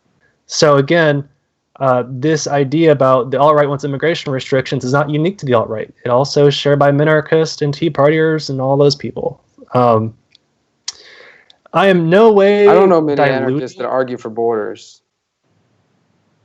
I'm talking before about the alt-right appeared, at least. I'm talking about the minarchist and the Tea Partiers. Even Ron Paul, when he was in his campaign before the alt-right, talked about strong borders and stuff like that. I don't know if you remember that. Now, as far as principles being diluted, working with people on common causes in no way entails a dilution of principles. There's nothing about anarchist or ANCAP principles, at least, that says thou shalt not form alliances with other statists in pursuit of common causes. All it says is that NAP and private property ethic. I can work with someone who doesn't believe in the NAP per se without myself saying that there's justifiable exceptions to the NAP. I'm definitely a staunch NAP advocate, private property advocate. I don't think there's any justified exceptions to the NAP or private property, so I'm not compromising any ANCAP principles whatsoever. As far as calling out bigotry, yeah, I agree. I'll call out bigotry too. I'm certainly not opposed to people calling out bigotry. I don't know if there was some confusion there. Finally, with the ANCOMs thing, this is going to be a little more tricky. You talk about they don't want a state. Well, yes, not according to them, it's not a state, because they define, this is one of the issues between the left and the right, is that the left, especially ANCOMs, they define aggression in a mutually exclusive way that ANCAPs do. we as ANCAPs, we define aggression as any uninvited initiation of physical interference with the persons or property of others. But in ANCOM, since they don't recognize any private ownership of means of production as legitimate, they want to view any sort of confiscation of someone's privately owned means of production or use or unpermitted use of it as itself aggressive. So when you have incompatible definitions of aggression, then of course they're not going to say they don't have a state, because according to their definition of aggression, they don't. But since we see what they do to private owners of means of production as aggression, and they do it in a systematic way, that is the definition of a state. Their legal institutions are not allowing people to privately own means of production or land. That is a state according to ANCAPs. So yeah, I understand they don't think they want a state because they define aggression differently. That's some of the issues, and that's why semantics are important, because once you suss out the semantic issues and differences, you can realize and come upon very fundamental and irreconcilable differences in ideologies here. So yes, we're both nominally anarchist, but we have very different substantive visions of what that actually means. Yeah, I choose to not try to dictate what people's economic schools of thought and what organizing that will be, where, you know, you always go back to the same argument. Well, yeah, everything fits in the ANCAP tent. Everybody just accepts that it's an ANCAP society, and they can have the anarcho-communism. And like I told you the other day online, it's ridiculous, just as ridiculous to think that the ANCOMs are all of a sudden going to choose to be called ANCAPs or accept that as the ANCAPs would to the ANCOMs. And you also have, sure, you have people on the left who want a state, and maybe even some who call themselves anarcho-communists, but by and large, and from what I've read from Kropotkin, it's not a state. And they say the same thing as well. They say, well, how do you plan to defend your private property without, you know, these private institutions, the private police? They view the whole private legal system as the state. You know, so both sides are saying, "Oh, your vision is impossible. It's going to create a state." So there's a lot of the back and forth. That's the stuff I try to avoid, because I don't identify as an anarcho-capitalist or an anarcho-communist. You know, I don't want it to be seen, like I said in the beginning, as if I'm arguing against private property or against this. I just think that in a truly spontaneous order, there's going to be something that we can't really describe yet, a mix of what is known as public, not in the sense of government owned, but maybe a different concept of what I call decentralized borders, and that there will be some concepts of private property, and perhaps individuals who have differing views of property could coexist, that it doesn't have to come to war or to violence as everybody's expecting. I see comments of people saying, well, the left's ready to attack us, we have to defend against that. And it's just, again, this fear that the other side is coming. And yes, there are definitely, I've known some pretty hardcore ANCOMs who say, after the state's gone, if they're anarcho-capitalists, I will shoot them, I will kill them. I've heard that from people on the left. And I've heard just as crazy things from people on the right, saying that they want to take power so that they can stop the leftists and throw them out of helicopters. Or, you know, it's this joke about send them to the gulag, throw them to helicopters. It's just, I don't know. And I really don't think that it's any of that's productive on trying to bring groups of people together. I think there's still value with working in, again, all spectrum, not just writing this off as the right is the answer. As I mentioned at the very beginning, that strategy has been tried. I don't see it as going to be exclusive towards creating freedom. Of course, there are many paths to liberty. I personally, and it is a strategy, this is a talk about strategy and tactics. I agree with Chase on that. I just disagree with this strategy of choosing to work with these people. Of course, there's going to be minarchists, like you said, the Ron Paul people. Some of them want border control. That's fine. I don't work with them on those issues. I work with them where I can, and ultimately try to use that influence to get them to see where their positions are wrong, or why they should adopt a strictly anarchist position. And so there's some success, and sometimes there's not. Sometimes there's opposition from people who consider themselves on the right. Sometimes there's opposition with people on the left. In Houston, I'm definitely not liked among the left-wing anarchist community because they think I'm too right for them, but now I'm too left for the ANCAPs and this and that, because I don't take either position. I don't try to take up these sides of the spectrum. So I'm just trying to argue against this view that it should just be one area and the other side is viewed as the problem. I think that's the left-right paradigm BS that I'm talking about, that the mainstream, deadstream world tries to do by getting people to buy into Republicans or Democrats. This is just like another subsection of that. This side's right, this side's wrong, when there's authoritarianism from all sides. Great. Jason, would you like to respond to that? Yeah, sure. First, let me just say I'm certainly not trying to dictate anyone adopt any particular economic system, nor am I saying that people need to be calling themselves ANCAPs. I'm only recognizing the fact that this sort of coexistence you talk about, and which I'm cool with, can only exist under an overarching prevailing ANCAP legal system. They can call themselves ANCOMs if they want to. They can form their own communes and pull their property and do whatever they want economically, so long as they're not infringing upon the private property of others. So that's totally cool. Now, again, it's funny you mentioned the Ron Paul thing again, because I think that Ron Paul is actually, again, a great example of how a sort of libertarian-right alliance can be very efficacious. I think he did appeal to a lot of the libertarian-right groups and did serve as sort of a unifying force for the bottom right quadrant. And I think the effect of that was something that no other libertarian figure, even in history, had to the same scale. I mean, the majority of libertarians living today were inspired, at least to some degree, by Ron Paul, and kind of that was a step on their way to eventual anarchism, at least of the right anarchism type. I'm not going to speak to the anarcho-communists and their inspirations. So again, I think it's funny you bring that up, because I think that actually goes to my case. Now, could I make a quick comment about that? Unless it wasn't, hold on. I want to make a quick comment about that, because you mentioned how Ron Paul was about the alliances on the bottom right corner. But as somebody who became a libertarian and an anarchist through Ron Paul and the message that he espoused, I came from the left through that message, and seeing how much Ron Paul would work with people like Dennis Kucinich, and then talk so much about how we do need to go across the aisle and work with these other people, and how he did have so much success with these things. In my mind, I thought that was the message that Ron Paul was espousing, and not to just work with that bottom right quadrant. Yeah, you're right. You're right about that. What I'm saying is the alliance. He brought these groups together. Now, of course, the whole purpose of the alliance is to spread these message and this idea and affect influence to all the quadrants, to anyone. It's about reaching out to anyone. That can include the statist communists, the left libertarians, the right authoritarians. The alliance is just the team who's working together to affect this influence. But we're not trying to limit the influence to the bottom right quadrant.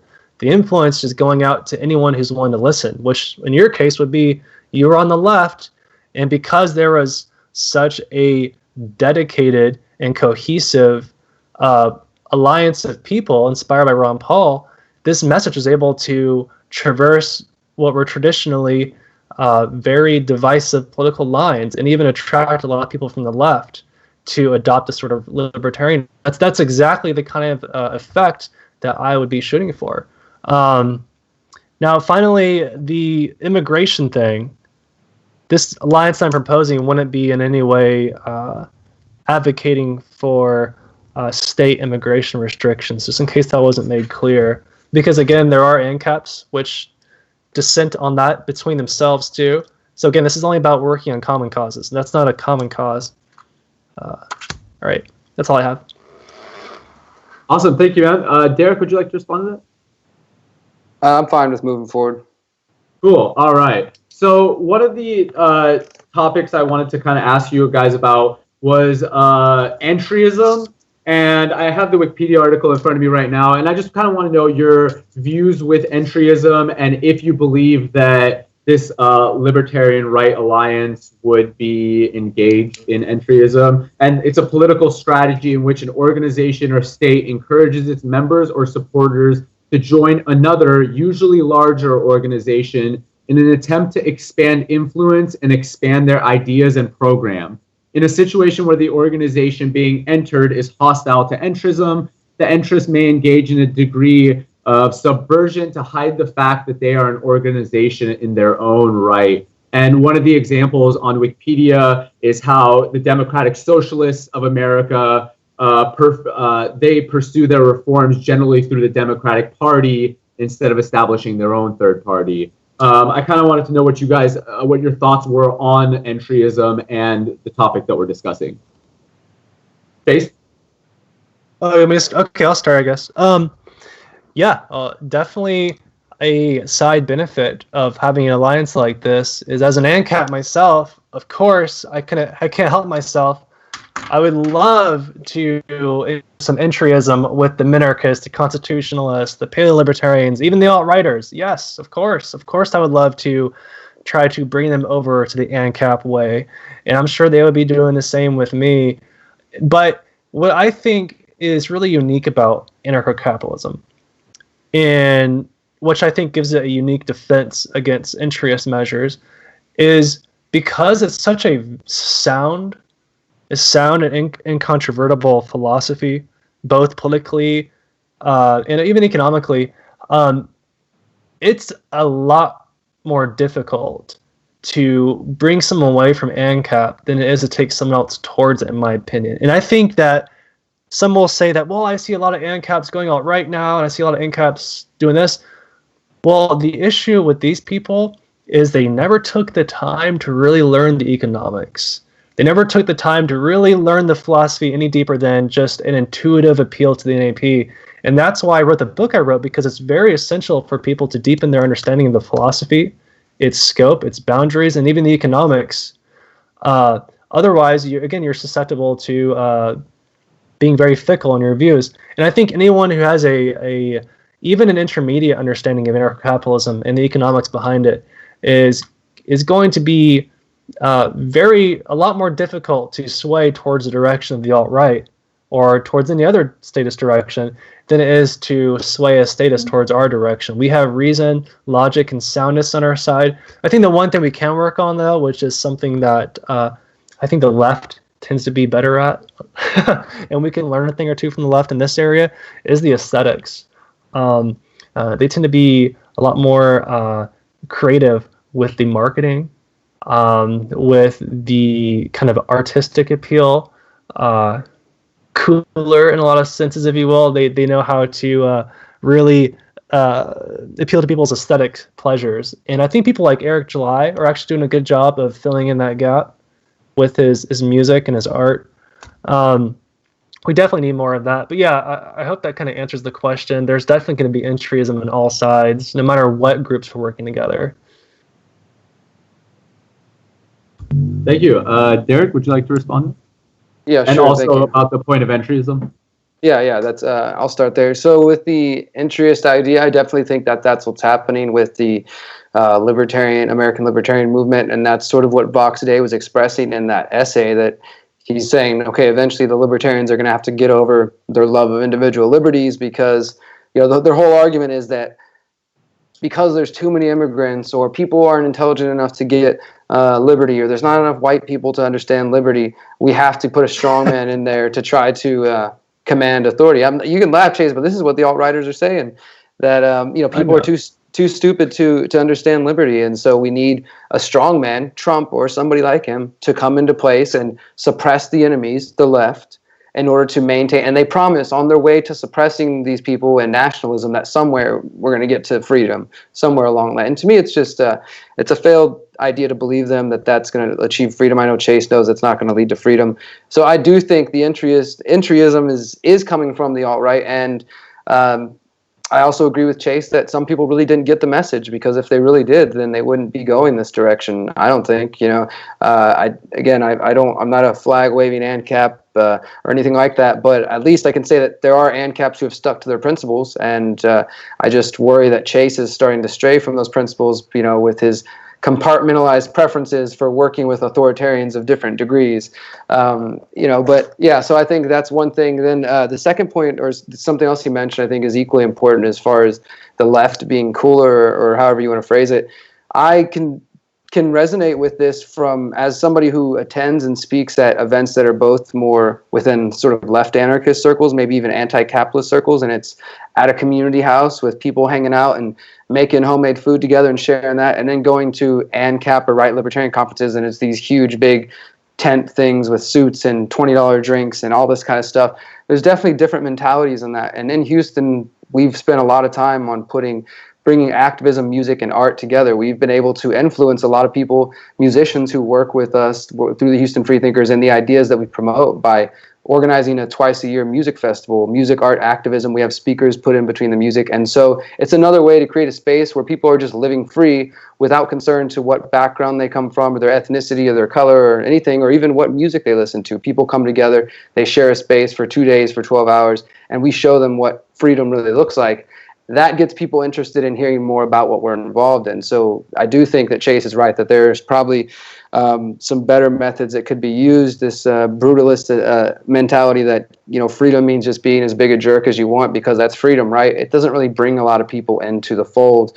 And I would say that if you're trying to grow the libertarian movement, aligning with people who have these views on the authoritarian alt-right is not going to help grow that movement. All right, thank you. So I wanted to ask, so Chase, you're basically saying that kind of what I'm getting from what you're saying is that it's okay to work with the left. It's just the alliances that you should form should be primarily with that bottom right hand quadrant. Would there be any case in which you would be open to forming alliances or coalitions with anybody else in the political spectrum? No. All right. No. Let me just say one thing too. Derrick keeps calling into question my principles, saying I'm straying. Promise you, Derrick, if I ever, to any degree whatsoever, endorse statism or make exception for the NAP or private property to any degree, you can totally call me out. But I promise you, I am totally fixed. I am not going to stray from my principles. Are you going to fight the alt-right when they try to crush individual liberties? Will you fight them when they try to crush them? Will you try to fight the alt-right when they crush individual liberties, when they want to, when all of a sudden they turn around and say, hey, libertarian friend, we've got this far, but now it's time to crush those individual liberties? I will endorse anyone who fights them. I might not fight them myself if I think it's going to get me killed unnecessarily. I'm still, I like to preserve my life. But yeah, I mean, if I think I can successfully fight them, then yeah, of course, yeah. Or if my family's life is in danger, of course. Or my friends, yeah. Yeah, definitely. Yeah. Well, to answer that question. Cool. So one of the other things that you guys were discussing earlier last week, a few weeks ago too, was collectivism. And one of my points of confusion here is that you lump up these few people over there, you're a collectivist. You say, I like the color red, you're a collectivist. Like, the question I have for you guys is, what do you guys define as collectivism, and when is it acceptable and when is it not? And give me certain examples, because, obviously, if all those people over there believe in red, they're collectivists technically, but is that bad? No, not really. So, what would you define as collectivism, and when would you find it acceptable and not? Chase, if you would like to start. Yeah, well, let me just go and read the definitions, because I like definitions. Individualism, according to Google, is a social theory favoring freedom of action for individuals over collective or state control. And in economics, this is from dictionary.com, in economics, it is the doctrine that individuals best serve the public interest by pursuing their own self-interest. For example, the businessman who expands his company to increase his profits also creates jobs for many people and thereby serves the public interest. So, to me, the relevance individualism has to libertarianism is purely in its political capacity, which means that as libertarians, we're only individualists insofar as this means that we recognize that no group of people, no matter what their number, can override our decisions of what to do with our physical bodies or our property, period. That's the type of individualism libertarianism is about. And the collectivism is the opposite. Collectivism says if the majority of people or a large enough group of people deems it for the collective good, then they can let their collective good preferences override your individual discretion over your property. That's collectivism. That's the only capacity in which I use the terms individualism and collectivism in. I think when you try to expand it to be going beyond that capacity, you run into a lot of confusion. I think even Derrick himself ran into this issue. You know, he wants to form these 7-person teams, I guess, to spread liberty, and they're calling them collectivists. It's ridiculous. People, that's what happens. This is exactly what happens when you don't compartmentalize your concepts. It leads to confusion. When people only operate or react to concepts or words based off their connotations, the feelings they evoke as opposed to their meanings, you're going to have a lot of confusion and obfuscation of the philosophy, which itself leads to degrading principles in the long run. So that's what I have to say on that. Awesome. Thank you. Derrick. Yeah, I generally agree with what Chase is saying there. As he said, I was just accused of being a collectivist yesterday for calling myself a community organizer, for working with 7 people at a time, for wanting to do outreach with the immigrant community. I was called a collectivist because by saying the word immigrant community, I'm apparently collectivizing a whole group of people. And I think this just comes from this sort of, I am an individualist all the way, through. I'm an individualist anarchist. I believe that the individual is the smallest minority and that we need to protect the individual, and that collectivism is the philosophy, as Chase stated, that puts the collective will over the individual. So we agree on that. And I definitely am not here arguing for a collectivist position. I don't know if that's been taken by some people. I view myself as fighting for collective liberation through individual means and individual action. So I do want more people than just me and my group to be free and to experience liberty, because I feel like, in my experience, the more free I get, I feel the sense of elation and empowerment. But I also look around and see my other brothers and sisters who are suffering in different degrees of statism and feel like I can only be a certain amount of free when they're still suffering. So I do want to fight for the collective good, but I don't want to use collective means. I don't want to use status means. Don't ever want to force a value or a belief on an individual. This is why, despite my opposition to ethno-nationalists and to this sort of belief, I mean, I understand that there is value in our cultures. I'm a quarter Seminole, and there are a lot of Native Americans, a lot of indigenous communities who fight for their identities, and sometimes they use the word nation. They're fighting for that, to keep that alive, to keep those traditions alive. They're worried that Western society is erasing their culture and their traditions and their prayers and their language and things like that. So I understand the want to protect those sort of things, but I definitely don't believe that should put one group over another, or that those preferences should keep people from working together. It only becomes a problem, I think, when one person says that they want to establish this and they want to use the state and other measures to achieve those things. But generally, I think Chase and I agree on the definitions of collectivism versus individuality. And despite our different definitions in other areas, I think we're both fighting for individual freedom. Awesome. And yeah, this debate, obviously, I started out with the fact that all of us here agree and follow the non-aggression principle as the basic principle that we guide our lives off of. Correct me if I'm wrong. I don't think I'm wrong. But one of the biggest topics of contention, not just among libertarians and anarchists, but statists who are always questioning us as well, is, well, how are we going to get there? Well, give us your little blueprint of how we get there. I want to kind of go into a more peaceful realm with some common ground first, but I want to ask you guys, how do we get there? Chase, you're going to be, you want to create a stateless society or get to a stateless society with working from that bottom right-hand quadrant. Derrick, you want to work with whoever you feel like at that time. So how do we get there with these alliances that you guys have? And why is it that yours would get us to a stateless society in a more peaceful, prosperous manner than, say, the other person?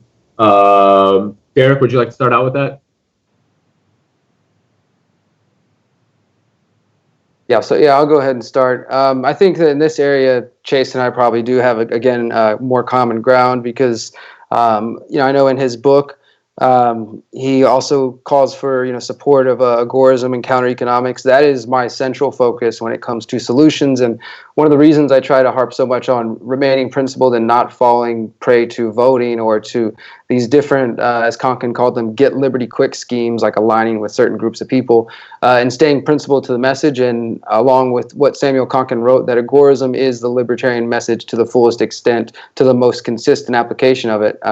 So in my next book, which is going to be free, this is not a book promotion, but John Vibes and I tried to outline a pretty clear, hands-on, I don't want to say like this is every single step, but outlining everything that we've been doing in Houston for the last couple of years, outlining everything that I'm doing here in the Freethinker House, which is a community space that I live with two other gentlemen, and where we're developing the concepts of freedom cells, the small groups that Chase mentioned. I believe that what Konkin described, the stages, the 4 stages of from statism to agorism, that we're probably at late stage 1, early stage 2.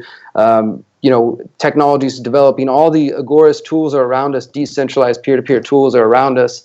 My goal is to try to get people to understand that we need to bring these different apps together, Cell 411, the Freedom Cells website, things like nextdoor.com, and bring the libertarian anarchist message to these applications that aren't already strictly used for the reasons we want to, but that allow decentralized peer-to-peer communication. And the counter economy is already there, and you add alternative currencies and Bitcoin or just other forms of non-fiat, non-status currency, and there's a lot of action that can be taken. This involves both what I call vertical and horizontal agorism.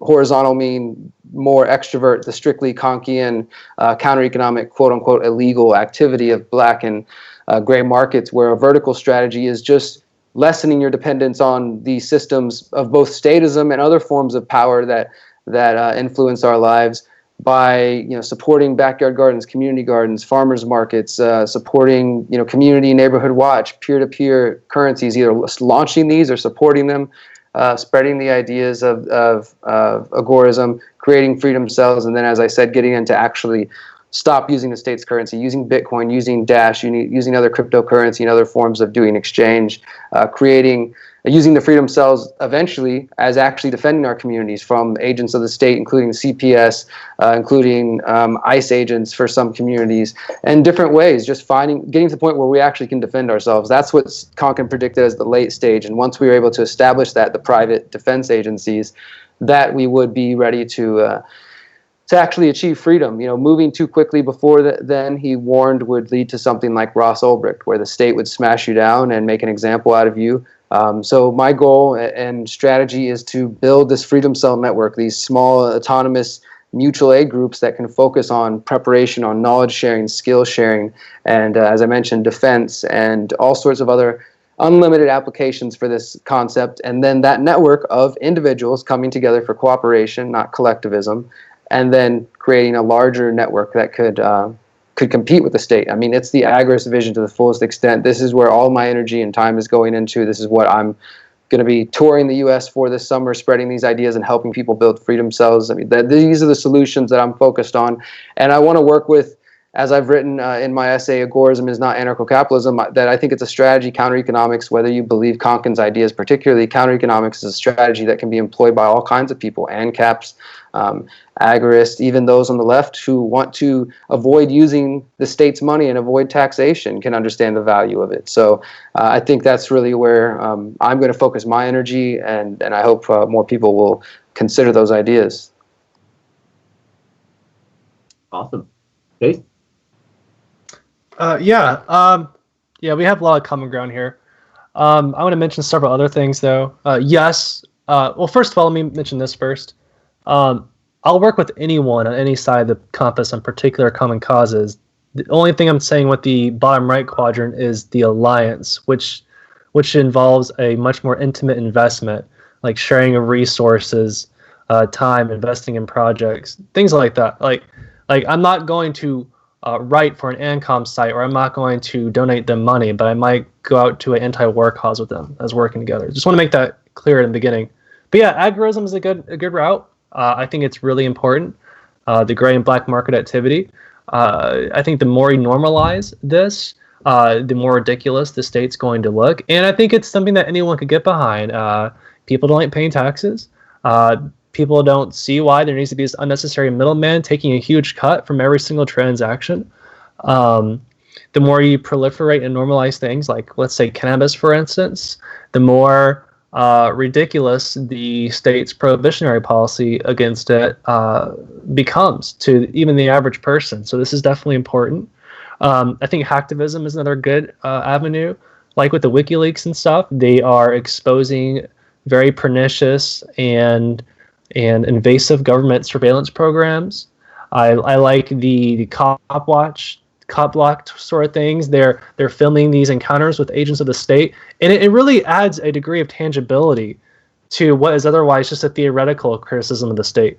So for nerdy guys like me, I like the abstract, I like the theoretical, but most people they respond to the very tangible examples. And when you're getting this footage of the cops being abusive, and when you're actually trading goods and services without paying taxes to the state, utilizing Bitcoin or silver or gold, this is something they can really feel. And it becomes very real to them what this sort of liberty can entail. Again, another thing that Derrick didn't mention, I think he's for too, though, is peaceful parenting. I think peaceful parenting is huge.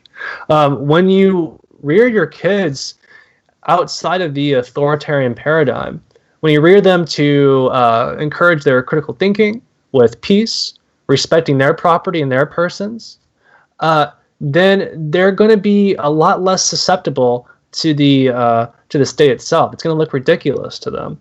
They're like, what? So you're going to force your will upon people? You're going to take their money against their will and spend it on things they don't want, and you're going to make them follow arbitrary rules? This makes no sense. And again, if you can really inculcate these principles in the next generation, that's going to just hasten the collapse of the state by orders of magnitude. I think that's totally essential. And finally, again, education and outreach. That's where I like to specialize in. That's why I wrote my book. Again, you can find a free copy of Spontaneous Order on Mises.org if you don't want to purchase a copy, or you can find it on Amazon or Audible. But again, so there's education, outreach, agorism, peaceful parenting, hacktivism. Those 17 freedom cells Derrick talks about sounds interesting. I like to be big into the prepping scene because I think the economy is going to collapse in a matter of time. So it's going to be good that we're not starving to death when that happens, that we can help support each other and get through the next Great Depression. And I think those are the main points I would hit. Yeah.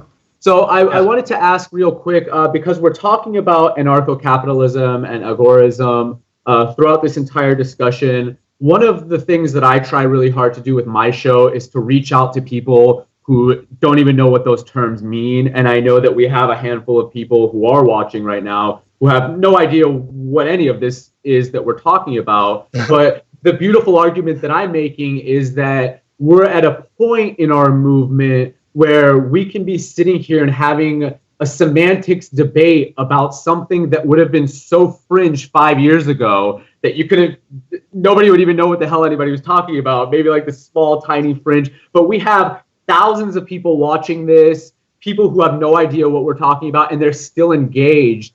So one of the things I wanted you guys to quickly touch on was what is agorism and what is anarcho-capitalism? Are they compatible with each other? And that's because Derrick claims he's an agorist but not anarcho-capitalist.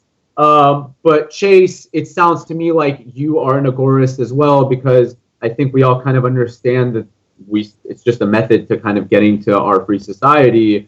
So if you could kind of touch on agorism, anarcho-capitalism, and what are the differences between the two philosophies? Where do they differ? Are they compatible? I'll have both of you guys go on that. Derrick, I guess let's have you start first. Thank you.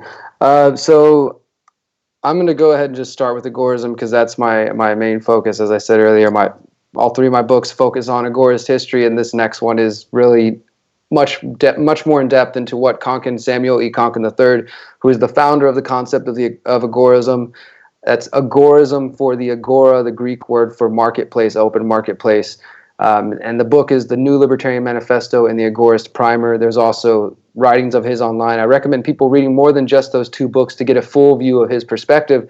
And I would argue that, and this is what some of my essays have said, that you can believe in the practice of the counter economy, and you can be a counter economist without being an agorist. Because to me, you would be an agorist or an agorist if you specifically adopt the Kantian view of what he said behind that, which he came from the late 60s, the time period where Rothbard was working with the student movements and trying to work with the New Left, and you had this burgeoning American Libertarian movement, the ANCAPs, and out of that growth, Rothbard launched the Left and Right Journal of Libertarianism that was basically an appeal to the New Left. Konkin was trying to do similar things. He called his New Libertarianism in the sense of the New Left, and you had the counterculture, and he described it as the counter economy. So he was using language to appeal to the more left-leaning individuals, and he considered himself to the left of Rothbard, and even a more true Rothbardian than Rothbard himself because of Rothbard's later support of presidential candidates and such.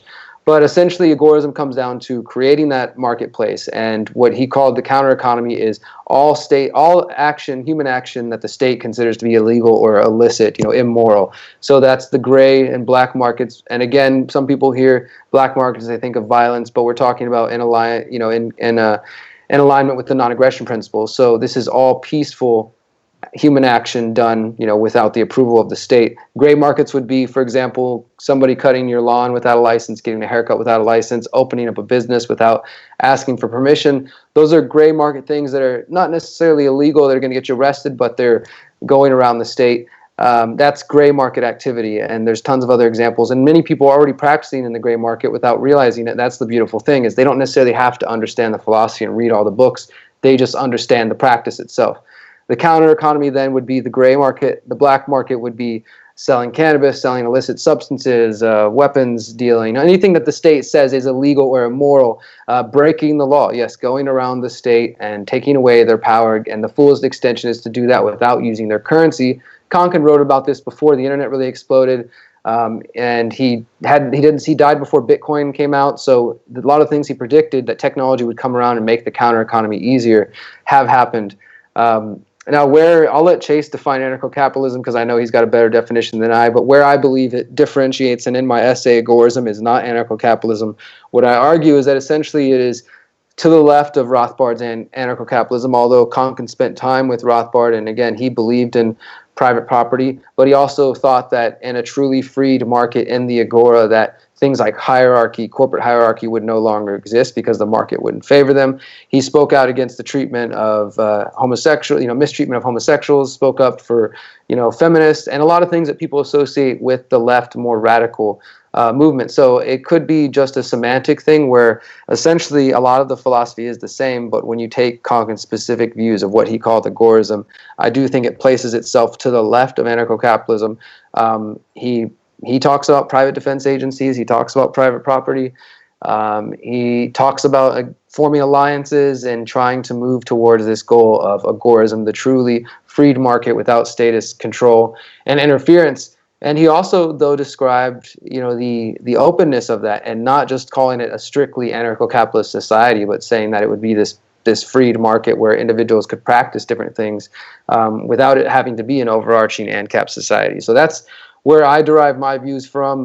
That's why I identify as an agorist, because I believe in a lot of the things that Konkin talked about. I do consider myself to be a little bit thicker in the sense that I examine forms of power beyond just the state. And I don't think that the anarcho-capitalist vision of privatization of every total thing in society is necessarily one that will pan out the way people imagine it will. Thank you very much.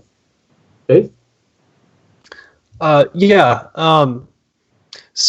agorism, well, I get in trouble for this sometimes because, like Derrick said, agorism is, I think people confuse agorism. I do the same thing, so I'm guilty of it too, with just the counter-economics aspect. So counter-economics is like a tactic employed by agorists, and it's a tactic employed by ANCAPs too. It's not unique to agorist, which is, like you said, engaging in gray and black markets. And I believe what he was attempting to say as far as that it's not talking about aggressive black market activity. That would be considered a red market, if I remember correctly. They have like assassinations and violent gang stuff and things like that. So yeah, it's no red markets, just gray and black markets. trying to make the state obsolete through market innovations. Now, he talked about feminism and anti-racism and anti-homophobia being part of it. That would seem to be making agorism more of a thick philosophy, libertarian philosophy, whereas ANCAP is inherently thin. So that would be a difference, but it still seems they are compatible. You can be a feminist and against racism and ANCAP at the same time. The only time you get into trouble is when you try to say anti-racism and feminism, anti-homophobia are part and parcel with my libertarian disposition. That's where the ANCAPs are different. They say, okay, you can be these things, but they're separate from your political disposition, because the political philosophy is strictly about answering the question, when is the use of force justified? And you can theoretically be a racist and a sexist and a homophobe, yet using force against you wouldn't be justified. Therefore, your position on these things aren't relevant to your disposition as a libertarian per se. And what an anarcho-capitalist is, or capitalism is simply the philosophy which subscribes to the private property ethic.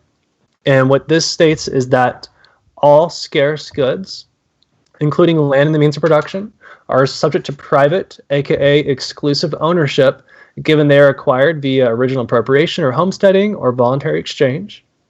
That such ownership entails the exclusive right to occupy, use, or employ. And again, private ownership doesn't necessarily mean one person owns one good. It can mean multiple people being partial private owners of the same good, like in a corporation or a partnership or even a co-op. And also, a derivative of the private property ethic is the non-aggression principle, which states that all aggression is unjustified and criminal, and aggression is defined as the uninvited initiation of physical interference with the persons or property of others or threats thereof.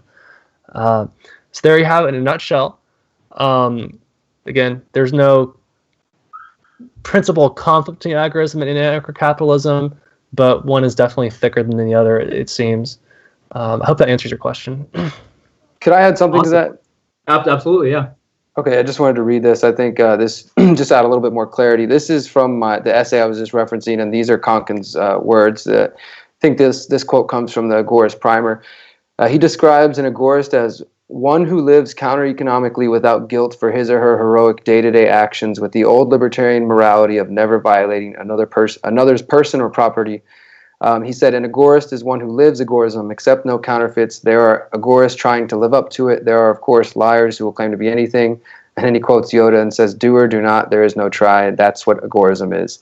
And then as far as a little bit more to differentiate it, I feel like, and again, I'm not one to wear the left libertarian label, but I do think it's important for those who are very adamantly opposed to anyone who labels themselves as libertarian left, and seeing them as, I see a lot of equating libertarian left with the ANCOMs, and they're totally different philosophies and ideals. But I think it's important to note, for those who support Samuel Konkin or counter-economics or agorism, whether you agree with him or not, he is sort of the modern-day founder for what is known as the libertarian movement. Chase referenced the Alliance of the Libertarian-Right, and as I said earlier, the movement of the Libertarian Left or the Alliance of the Libertarian Left were both created based on Konkin's ideas. And again, after he spent that time in the 1960s with the anti-nuclear, anti-war New Left crowd.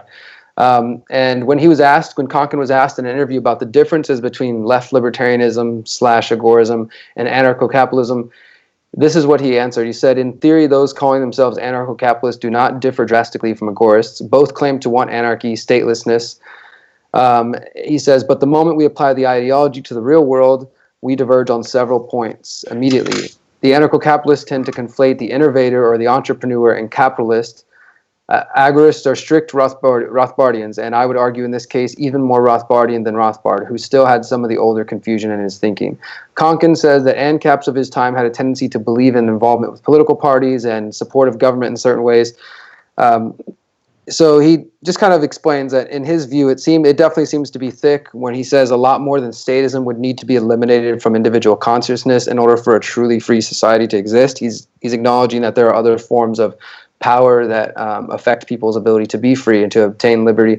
And also he wrote about, he had another thing that was never really published, but you can find it, called the Agorist Class Theory, where Konkin identifies he takes on Marxist theory. He doesn't agree with Marx, but he does say that there can be a class system, and that, as he said, there some anarcho-capitalists conflate the statist capitalist as just a part of the free market. And so he says that you have capitalists, and in one term, just the people who truly believe in free market without the government, or agorists. Then you have statist capitalists, and then you have entrepreneurs. So he tried to differentiate and say that, hey, there are classes of people, but the Marxists are wrong, and the ANCAPs who believe in just corporations, for example, are also wrong, and that there's a difference between somebody who is a statist capitalist using the system but really not caring about trying to remove power from it, and those who are entrepreneurs and trying to take power away from the state. And I think that's where agorism lies. Awesome. Chase, would you like to respond to that? Yeah, real quickly. Really, virtually none of those things that you mentioned about where ANCAPs are distinguished from agorists are necessary positions of anarcho-capitalism. Some ANCAPs might feel might feel that way, or think that way, or have those tactics, but that's not inherent to their disposition as anarcho-capitalists. Again, being anarcho-capitalist is limited to simply just subscribing to the private property ethic in NAP. Whether you think there's a meaningful distinction between a statist capitalist or a free market capitalist or an entrepreneur or whatever, that's more of an economic thing. Anarcho-capitalism is more of a political disposition, not as much of an economic one, though. Obviously, its realization entails a certain economic system, but it doesn't mean that you don't see differences between different types of capitalists and different types of environments. It also definitely doesn't mean that you are willing to endorse political candidates. For instance, I'm an ANCAP, yet I totally am against any political action as a tactical matter. So again, that's a tactical preference. That has nothing to do with being anarcho-capitalist. Just to make that clear. And yes, being anarcho-capitalist also doesn't preclude you from being able to see different types of power structures as being impediments to achieving a free society. Like, you can be an anarcho-capitalist and be totally opposed to racism and sexism, and you can think that those are going to be tactical things you need to address before a free society can be fully realized. But again, that doesn't mean that you think you're opposition to those things, even if you think they're conducive to achieving a free society. That doesn't mean that you think that they're part of your political disposition of being an ANCAP. That could be something separate from that. Like, I think, for instance, that agorism is cool. I like counter-economics, but nothing about being an ANCAP means you have to engage in counter-economics, even though I think that's an essential way to get to a stateless society. So again, it's another issue of people trying to ascribe some people's tactical preferences with their political disposition. They're two very distinct, separate things. And I think the left has an issue doing this a lot because they don't distinguish those things. The left usually combines their tactics with their ideology, whereas the right, or at least the ANCAPs, tend to realize these are separate things which should be treated in different realms of inquiry. Well, it's the same thing that you've said before about compartmentalization, and I guess this is definitely another area then where agorists are not ANCAPs, is because, as you said, everybody can practice counter-economics, but the sort of classic Kantian view is that there are other forms of power. And I would argue that if your philosophy is just based on the morality, the ethics, and the property issue, and says, yeah, there are other forms of power and things that affect freedom, and yeah, those are worth fighting so we can get to that, but we're not going to include those in our philosophy, then it leaves your philosophy incomplete by not examining these other areas that are important. Whether that means individuals need to compartmentalize them and say, okay, yes, I'm an ANCAP and I believe in this issue, but it's not part of my ANCAP philosophy. It's just something else I care about. I mean, I don't know. It seems I don't really understand the purpose of that. If it's still a valuable issue and it leads to less statism, then why wouldn't it be a part of your philosophy? And it's not a overarching philosophy about everything. It's just a political philosophy. I also have maybe that's where it falls short then. Well, I don't think it falls short. It's just I have philosophies for politics. I also have philosophy on exercise. I also have philosophy on more cultural things like racism and sexism. I have different philosophies at the same time, but that doesn't mean I need to put them all under the same category. I can have different philosophies for different categories of things simultaneously. It doesn't mean that a philosophy is bad because it's incomplete. It's incomplete by design. It's not meant to be a unified philosophy for everything under the sun. It's meant to be a philosophy specifically for the question of when is the use of force justified. And then I have my cultural philosophy for non-aggressive but unsavory behavior, that type of thing. Sure. I guess, like I said, I'm just going to disagree there. That I think that if you believe in fighting the state or whatever your cause is, then all those other areas, yes, they may be separate from your philosophy that only deals with when is force necessary.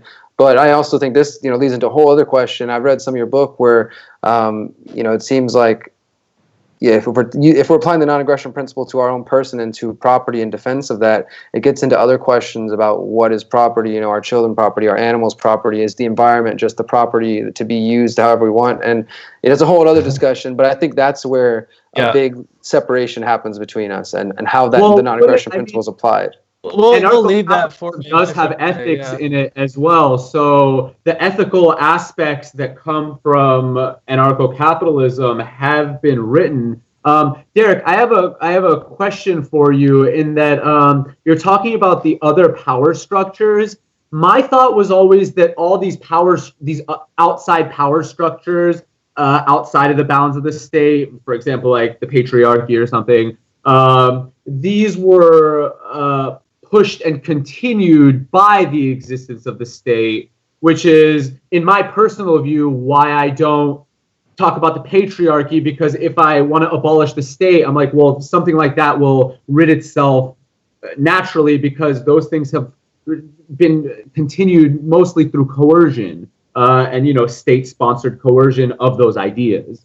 So, and, the acceptance of those ideas. So would that still be a proper outlook on, because I'm kind of, if there's a difference between agorism and anarcho-capitalism, I'm wondering if I care about things like the patriarchy, but then I conflate that with that's the result of statism and abolishing the state will push that away, then where does that kind of somebody like me, I agree that you always want to strike the root, right? And I think that all three of us can agree that the state is definitely the root of the majority of our problems, and in some way or another, we can probably link something to the existence of the state or involvement of the state or interference of the state.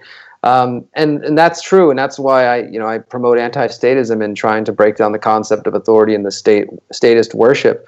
But there are also other areas that, so for example, the people who are bigoted or have this negative view of other people based on skin color or arbitrary borders or nation states or whatever, I believe that is not a rational or empathetic or logical or healthy conclusion to come to, and that sort of mentality and a lot of the other bigoted, dark views that exist in our world, the worship of authority, the want for putting authority and statism over other human beings, comes from other issues that we could say are emotional, psychological, etc. And so I just am of the viewpoint that we can focus on just the ethics and the private property and the morality and this and when is force used. But if we haven't actually examined the individual and help individuals overcome, as Chase was mentioning earlier, teaching people through peaceful parenting not to buy the statist BS, then you're going to create a whole new generation of people who can see past it. But there are a lot of people who have healing that needs to be done and need to unlearn a lot of BS and get through their own individual process. So if we only focus on the ethics, the morality, etc., without taking into consideration the other ways, the other symptoms that lead to this, is, I think that people are essentially hurt and need to be healed in different ways that can take a variety of forms. And our friend Sterling Lujan does a great job of looking in this from a psychological perspective. How can we communicate with people and break down these barriers so that individuals can have their healing process and get past the need and want for statism and for authority over others? And I think without that being addressed, then we aren't really striking the root. We may overthrow the state or create the counter economy, etc. But if people are all screwed up and still broken and full of ego and wanting to just get over it on each other based on environmental factors or whatever else created those situations, I don't believe we're going to get very far in this pursuit of a stateless society. So I do see it as a worthy effort to try to understand these other forms, and that doesn't necessarily mean that you need to say it's part of the ANCAP philosophy or whatever, but it doesn't mean that they're not equally as important as well, at least in my perspective. Thank you, man. Chase, do you have anything to respond to that? We're going to be wrapping up a little pretty soon. Yeah, I think it's pretty good to wrap up. Yeah, I agree. There's other important things out there than the state. Obviously, I agree. I have many values above and beyond the NAP and the private property. Those are just my political values. I think the only place where Derrick and I disagree there is not we don't disagree in the fact that there are other important issues, social, cultural issues to deal with. We just disagree on how to categorize them. I like to compartmentalize my issues and deal with them in separate realms of inquiry. I like to separate my political ends and pursuits from my just purely cultural ones, and my exercise ones, and my taste in food ones, and sex ones. I like to separate things in different categories. Doesn't mean that I only think NAP and private property are the only important things in life. It just means I like to compartmentalize things. But yeah, lots of things are important in life. Lots of values are important. There's lots of areas other than preaching the ANCAP gospel that are going to help assist in having a free society. I agree. I don't deny that. Now, we could probably have a whole nother video or discussion if you want to bring up the environment being your property, which was an interesting statement you made, or when are children property, or animals property, or even immigration. So we'll say that for another time. Those are each a can of worms in themselves. And yeah, I had a lot of fun here. Thank you for having me on. Yeah, guys. So real quick, I want to give you guys Appreciate it, Chase. For closing statements, and then I'm just gonna say a little something. I'm gonna spark up my hemp CBD wrapped organic cannabis right here. So if anybody's watching and they want some nice legal cannabis, you could hit up West Coast Free Trade Co. If you're ever in Laguna Beach, they have some awesome legal weed. It's pretty cool. Use the counter economy. Yep, counter economics. So, Chase, would you like to start? I'll give you a few minutes to close. Plug yourself, closing statements, your thoughts. Thank you so much, guys, for being here. I'm sure so many people learned some awesome stuff today. Chase, go for it, man. I think I beat all my substantive points like a dead horse, so I won't reiterate those, but I'll go ahead and make some plugs. If you want to find my book, A Spontaneous Order: The Capitalist Case for a Stateless Society, which, by the way, doesn't really talk about this left-right division or anything like that. You can find that on Amazon or Audible, or you can get a free PDF on Mises.org. I had a lot of fun with you, Derrick. Thanks for taking the time to have this conversation. I know I'm not always the easiest person to talk to.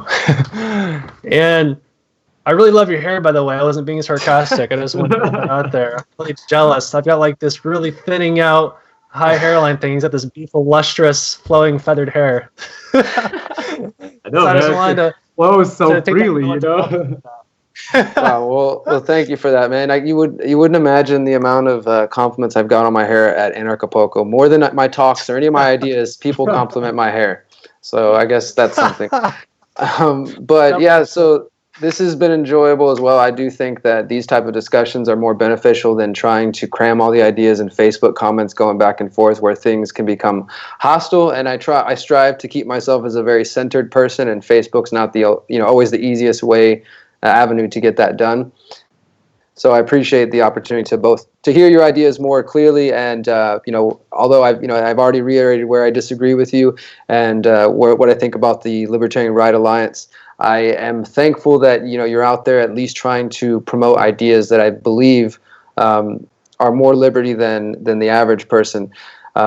If anybody wants to find me or contact me, you can find me at theconsciousresistance.com or the Conscious Resistance Network Facebook page. My books are available there to download for free, theconsciousresistance.com/books. The new one, Manifesto of the Free Humans, which will go more in depth to a lot of the ideas that I outlined here, is going to be out on April 7th, and it will be available for purchase on Amazon like the other two, or download for free. So I appreciate the time. Thanks for setting this up, Amir. All right, guys. So pretty much, it seems we've been on for over 2 hours now.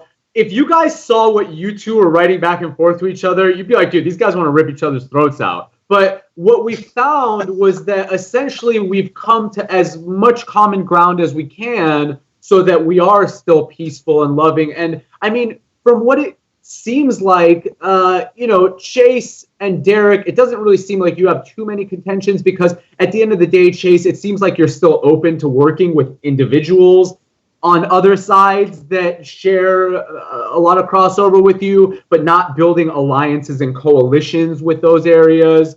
And Derrick is just, I'll kind of build individual alliances, and if those come together.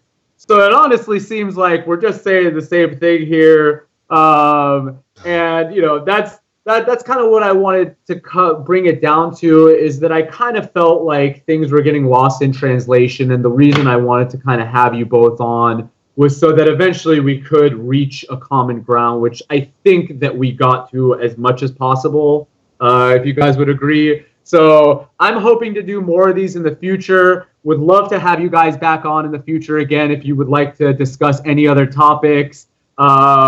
I'd like to thank everybody out there for watching. You could check us out on our Facebook page at Network Radio, or networkradio.us is our website. Or you could also find us on iHeartRadio. We're on the iHeartRadio network. But again, gentlemen, I would like to thank you guys so much.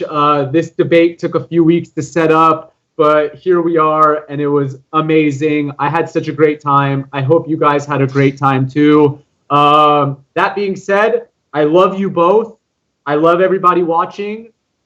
Have an amazing night. And, if you have some free time, go spark up some healthy cannabis, legal or not, because you ain't hurting nobody. Word. Right, guys. Thanks, guys. Have a good night. So long.